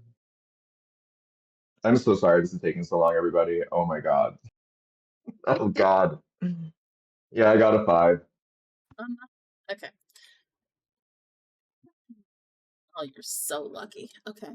So, literally as the gith with buckets of water, some of them are throwing them at the fire, as it's leaping out across the floor, and just as you manage to scramble up, you grab hold very ungracefully to the top of this dragon. You manage to grab hold of the ridges on its back. You feel wholly like you are not safely perched, and you think to yourself, okay, I might have a chance to just like throw my leg over, and then I've got an opportunity to like situate myself correctly, before you hear the wrenching of metal tearing at itself as the metal around the dragon's hands as it pulls until it snaps. And then you hear the cries of the gith as this dragon turns its fire on them and lets it loose in a large arc of flame. And you feel its wings snap against the side of your leg, almost knocking you off of it, as it then beats its wings, breaks through the rest of the engulfed enclosure, and makes its way towards the top of the rookery. And then you hear from below, "Shoot it down! Don't let it leave!" Oh god. Okay. Do you do anything All I'm as you seeing right are now, everybody, hanging is just like perilously from this Drogon. dragon? All I'm seeing is Drogon and Khaleesi in the fire pit in Game of Thrones right now. That's what's happening in my mind, but it's with Rick and this red dragon. Sorry. Okay. What will we do? I don't know if I even fucking can do anything. I guess So I'll let you know, you can't do anything that requires somatic components because you're hanging on for dear life to this dragon. yeah. So I will give it a healing word. It's probably hurt. Okay. I'll give it a healing word, I guess. I'll do a 3rd level healing word on it, in hopefully a draconic. Okay. I will gain. also say that with your passive perception, that you can feel in its body like a nervous energy as it's like lifting itself up. It seems a bit unsure of where to go, other than it's just in the air. So to the window, to the skies, in draconic. It turns and manages to just like buff it back as a spear comes sliding up from below, and it moves towards one of the it's not really a window, but it's kind of like a small area to get through. These areas are definitely not built for larger dragons. Like, this thing was brought in some other way because it definitely didn't come in through one of these flying areas. And it will try to squeeze itself through. It has to slow down in order to do that. And you are nearly crushed along its body as you feel yourself pressed right against its body as it sort of tries to wiggle through the opening to the other side. And I need you to do a dexterity saving throw to see if you can hang on. Okay.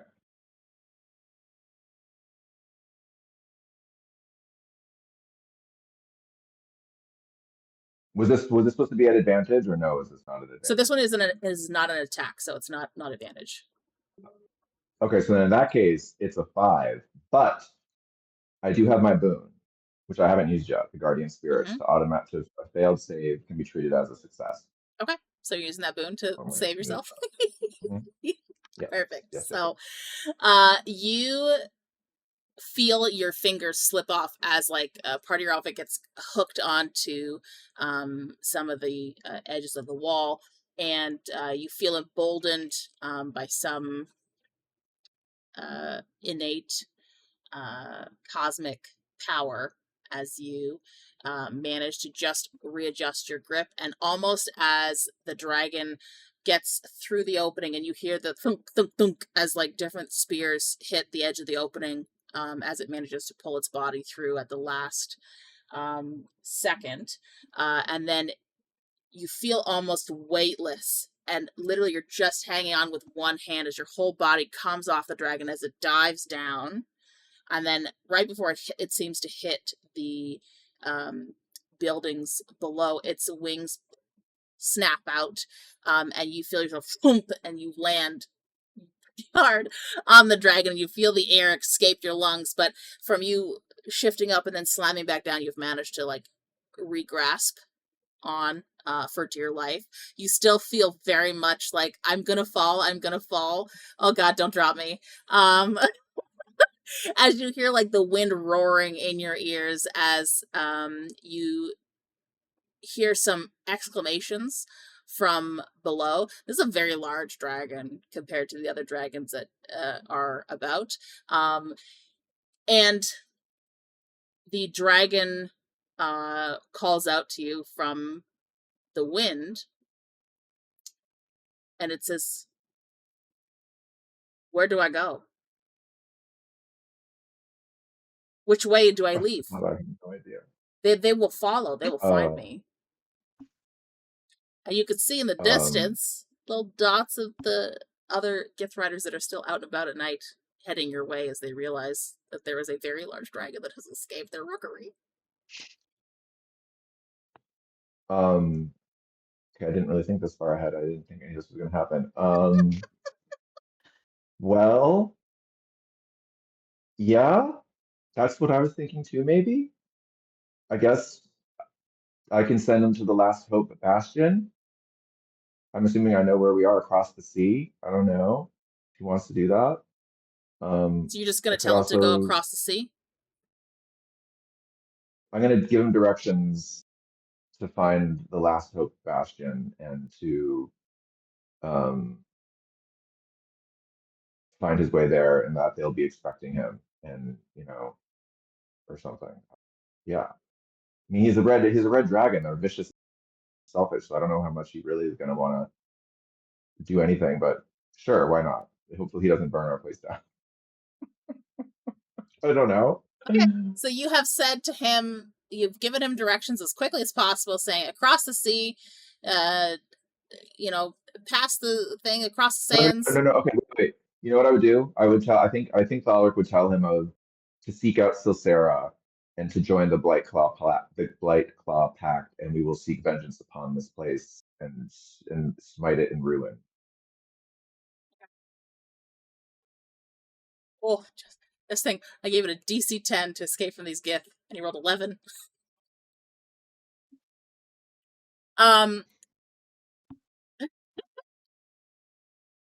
Thalrik, I hope you know how to fly. I do have my drone is in my bag of holding, I guess, or it's on my back. I do have me. I guess it's just on my back. So here's what's gonna happen. So this dragon gives a screech or cry out, a roar, when you mention vengeance, and you feel its wings flap up, and it starts shooting straight up into the air. And there is, as I said, there's cloud cover, right? So it immediately goes into the cloud cover and starts doing like barrel rolls as it's trying to escape these other gifts. Do you do anything while it is? I do want to try to find its name. I'm going to say that I'm Thalrik, Thalrik Wormfang, Root Lord of the Fangroot Sanctum, Silsera's mate and leader of the Blight Claw Pact. And we shall meet again. Um, Her mate. I would say Slicera's consort, not her mate. Slicera's consort. Mate's a little presumptuous, but one of her consorts.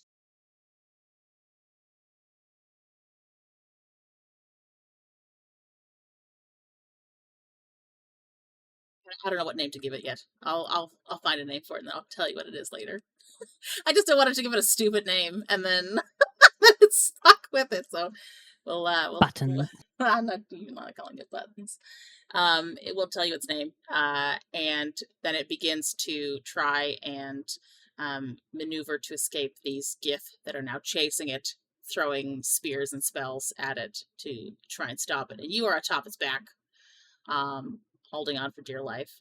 Do you do anything to try and assist it, or do you just hop off yourself? What do you do? I think at this point, Thalrik is probably he's just gonna let go and grab the broom and try to fly, without being seen somewhere to try to hide and make his way back to the town without being observed as much as possible. Okay. So what we'll do then is Furbolgs can cast. I was just gonna say that Furbolgs can do invisibility. Twice a day, I can use the Furbolg thing to make myself hidden step. I can magically 4 times per long rest, and it starts until the end of my next turn or until I attack. And I could technically do that like 4 turns in a row, maybe while I'm flying, to fly away and get down to the ground so they don't see me. Okay. So we'll say what you do is by the time the dragon has gotten like probably several hundred feet away from the town, but also up in the cloud cover, that at one point during one of its barrel rolls, you willingly fall off its back, go astride your broom, and cast invisibility on yourself as you enter into cloud cover, travel for some distance within the clouds, and then as you make your way back down to the ground, you intermittently cast invisibility so that you don't appear to the Gith. I will say that you are probably an hour or two outside of where you could travel back just normally, but you can then eventually get back on your own. With your +10 to your stealth, I think you can get back over the wall fine. Because you can also fly. And I can cast that again if I need to. Yeah. And you can see as you fall down yourself and look back up at any point, that there's that flash of light as fire erupts above the clouds as you descend, followed by other cracks. And at one point, as just before you hit the land, you see the body of a dead Gith fall from the clouds. But otherwise, you are not sure if the dragon will escape or not, but I mean, that looks good. So, Gith is dead, but there's another dragon that maybe isn't. Who knows? And you make your way back to town, to the inn. Little scorched, little sizzled. At any point, do you drop your disguise to go back to Thalrik? Yeah, definitely. Like when he gets back to the town after like maybe he's like over the wall, he goes back to being Thalrik, hopefully not too singed or anything. Okay. Do you stop by and pick up your baboon? Yes. Well, I don't know if he's too close to the rookery, probably not hot, so he'll just kind of. He is close. But I mean, you did tell it that, a couple hours before dawn to head back to the room, so by the time he gets back to the room, he'll be like, and then you'll be like, I'm here, what are you talking about? Nothing happened. I'll almost say, in the chaos of what happened, you completely forgot that baboon was there. And it comes back and it's like, you're like, I'm sorry, I forgot to tell you. I made it back safely. Good job. And that's the extent of that. Okay. So, Ekaitz, you are asleep. Can you roll a perception check for me to see if you wake up when Thalrik returns?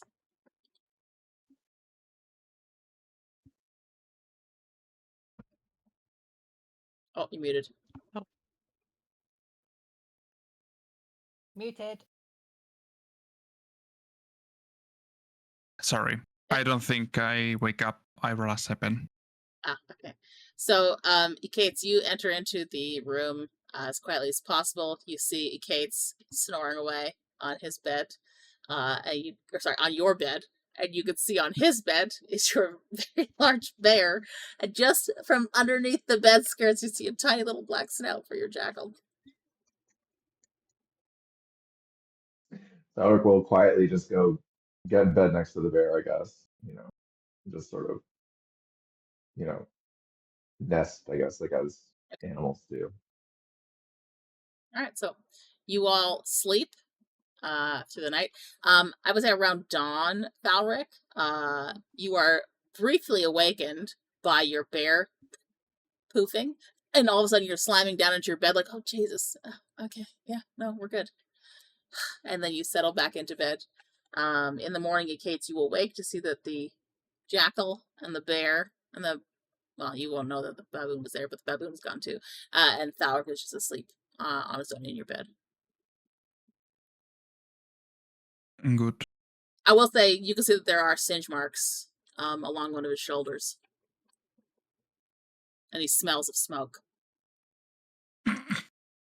Okay, so he's a bit scorched. Well, he didn't clean up before he went But to bed. he's He just went straight into bed, so he smells like smoke. He's asleep, There's right? stretch marks. He is asleep, yep. Then I will just go for breakfast and I will ask him when he's awake. I assume, Kate will assume that he had a rough night, so he needs the rest. Okay. So you join the others for breakfast? Yeah. So the three of you are down at breakfast. Do you tell them what you found when you woke up? Yeah, I will tell them. Kate will say something. Oh, did you hear anything from Thalrik last night? I found him this morning on the bed. A little bit burned, but still alive. I don't know what happened. But he looked like he needed some rest. Perhaps he ran into another hag in this town and had fun last night. Again. Highly possible. I guess.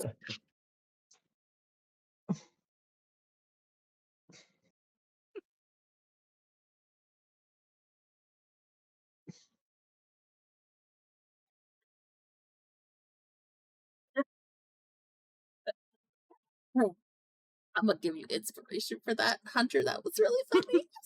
Thanks. Sorry.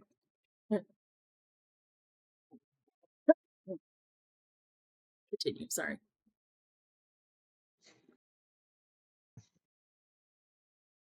Yeah, I agree with Nessa. It's probably more hag-related activities. I did secure a Gith envoy for our travels. It will be 250 gold, so like 62 gold each. I haven't paid yet. We pay when we get there. We'll meet them at one of the exits. So when we're ready to go, preferably pretty much after breakfast. Because I did tell them it'd be the morning that we would be leaving. Then perhaps we should go ahead and wake up Thalrik so he can have breakfast before we go as Yep. well. Any Kate volunteers will- may be grumpy. AKS will ask the waitress or whoever is attending to prepare some food and bring it to the room. Like, we already paid for it, so we're gonna eat it. I will say that the breakfast is quite lavish for the area. It's not as lavish as it would be normally, but for the area, it's quite a hearty breakfast. More than enough to fill you up for most of the day.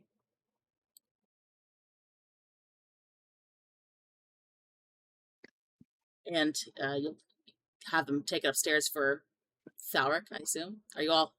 Yeah, for Thalrik, yeah. Are you all bundling into his nice luxury suite. Yeah, if we're gonna go wake him up. Okay, so Ask you, about the hack. you'll follow along Mhm.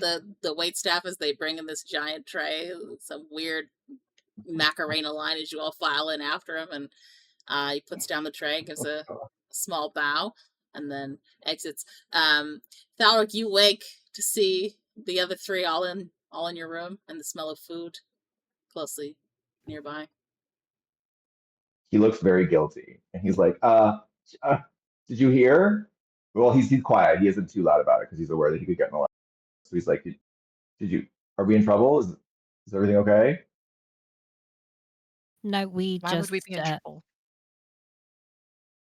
Oh, That's the question, actually. oh, no reason, no reason. He's like brushing out his arm that's like slightly burned off to try to brush the burnt stuff off. He's just like, no reason, no reason. We might want to leave though, perhaps. Could somebody give me a hand with this? I don't know, like maybe help clean it up a little bit. You know, it's a little rough on my fur. Does it smell like smoke? I don't smell like smoke, do I? No. Just a little bit of barbecue smell, but only a bit. Oh, okay. Well, it had nothing to do with the big fire in the rookery. I mean, what fire in the rookery? There was no fire in the rookery.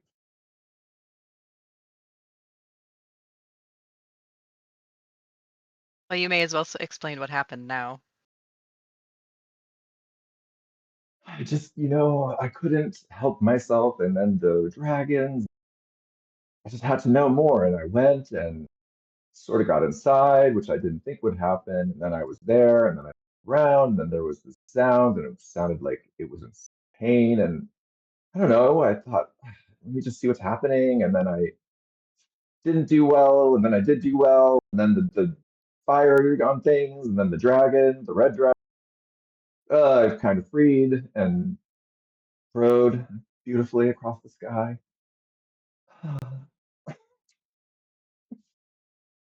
But I don't think they're going to be pleased.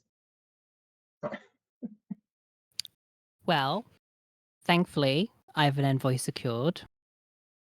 We're leaving this morning, so I say we all grab our shit, you eat your breakfast, and we make our way out of this city before they point the finger at you.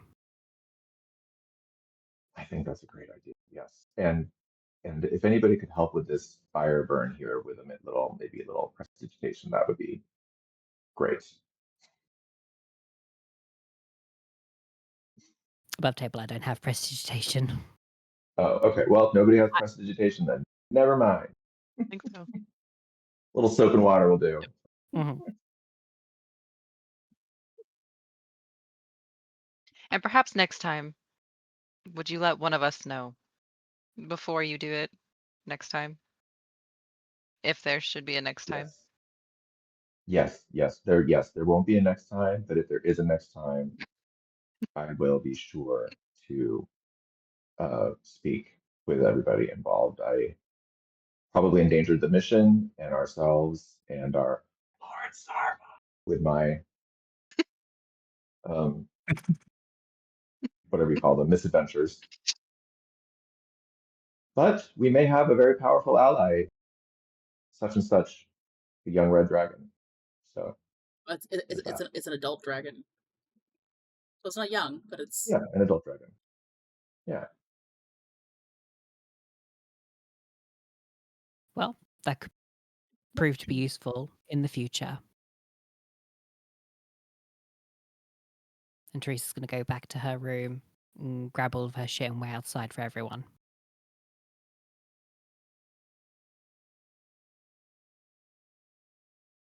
I'll go get Hector and wait outside too. We're not suspicious looking. oh, not at all. I don't know.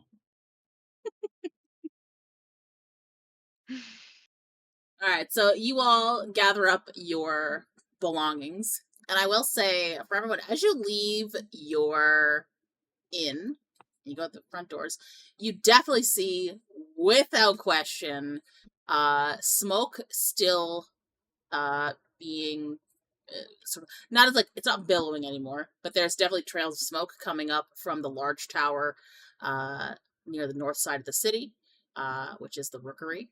You can see that fire has sort of scorched out some of the holes on the exterior of the building to show that there was a fire, but a large fire on the interior.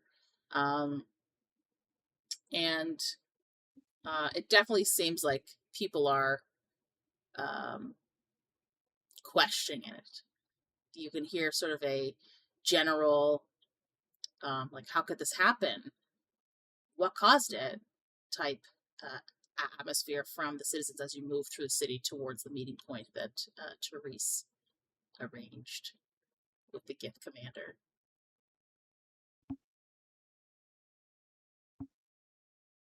My assumption is Thalrik is just walking and every single one of them just goes like this.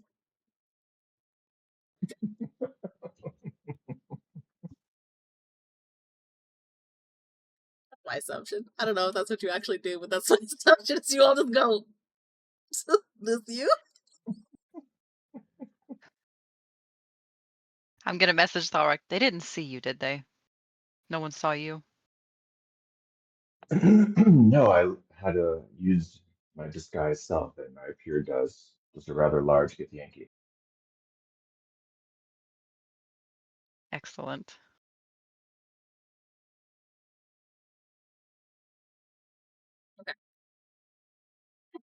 So, you meet on the northern side of the city, heading towards into the main area of Vithralis. You will see exactly one small dragon with the barding on it, and another gith on a war horse with other war horses as well for the travel. So there is 5 war horses, one for each of you. One of you still has your horses, but I don't know what you're gonna do with that, Thalrik. If you want to take that horse, if you want to take the horse provided. Yeah, I'll just take the horse I have already, I guess, because I do get advantage on animal handling checks with it, so I don't know if that would be. Or is there like an advantage to a war horse over or the horse I have, or War horses just like they are. So yours is just like a riding horse. War horses could like fight, right? So you could stay mounted and try and fight on a mounted horse, but you don't necessarily have to. okay. I could see you doing that. There's the fire. And then you can see the smoke as well. Yeah. So, yes. You are introduced to your escort, 2 male Githyanki. One is called Zakin, Xakin, and the other one is called Adas, Adas. Adas is the one that will be riding the dragon above you as a sort of visual thing for everyone, and Zakin will lead the way with you. But they are your armed escort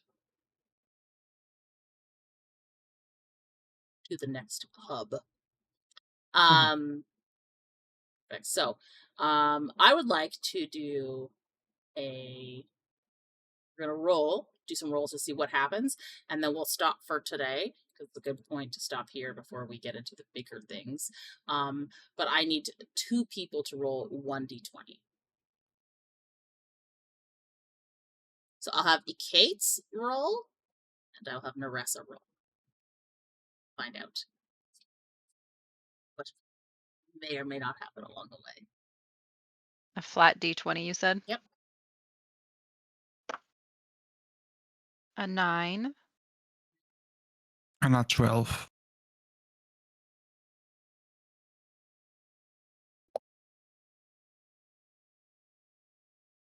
Oh, very cool.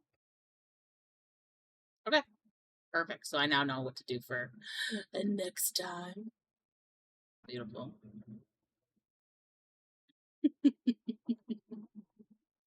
gonna be good. I'm not laughing. It's fine.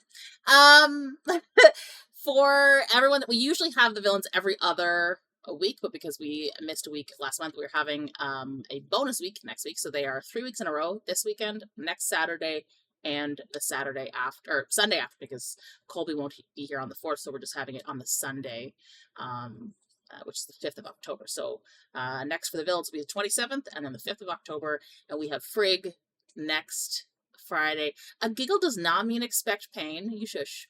Pain and death. And we've got Frigg next Friday, villains on Saturday, and then Sol Invictus on the Sunday. So it will be jam-packed. You should show up for the other ones because we have our regular Natural Chaos opening, but we also have individual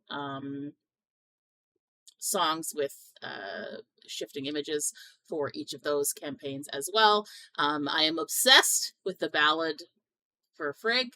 It is my 90s style jam. I love it. I listen to it all the time. It was like going in my head this morning when I woke up. I don't know why. It was just like replaying, and I was just kind of like, it was good. Definitely the villains' music is much darker and more rock because they villains. But the other ones are really good. Turned out well. Yeah, I'm looking forward to you guys hearing those as well. But I appreciate everybody for coming today. They are about to get into the nitty gritty of Vithralis, heading into the storm, as it were. It will be exciting, and I'm really happy that Colby freed a dragon, or Thalrik freed a dragon. He didn't mean to, but he was just like, that was great. Cinema, loved it. Complete panic. I almost feel like it's indicative of his lack of power, because he's like, normally I would do this, but what do? I'm this meek thing now, and how do the plebeians normally do this shit? that's good. Imagine being an expert at something, right? And then suddenly you don't have those tools to do the thing that you need to do, and you watch as other people struggle, and you're like, how do I struggle? I don't usually. And that was him tonight. It was beautiful. Loved it. Perfect. And I loved the above table reveal that Therese did to say that she's not actually an elf, but she looks like one.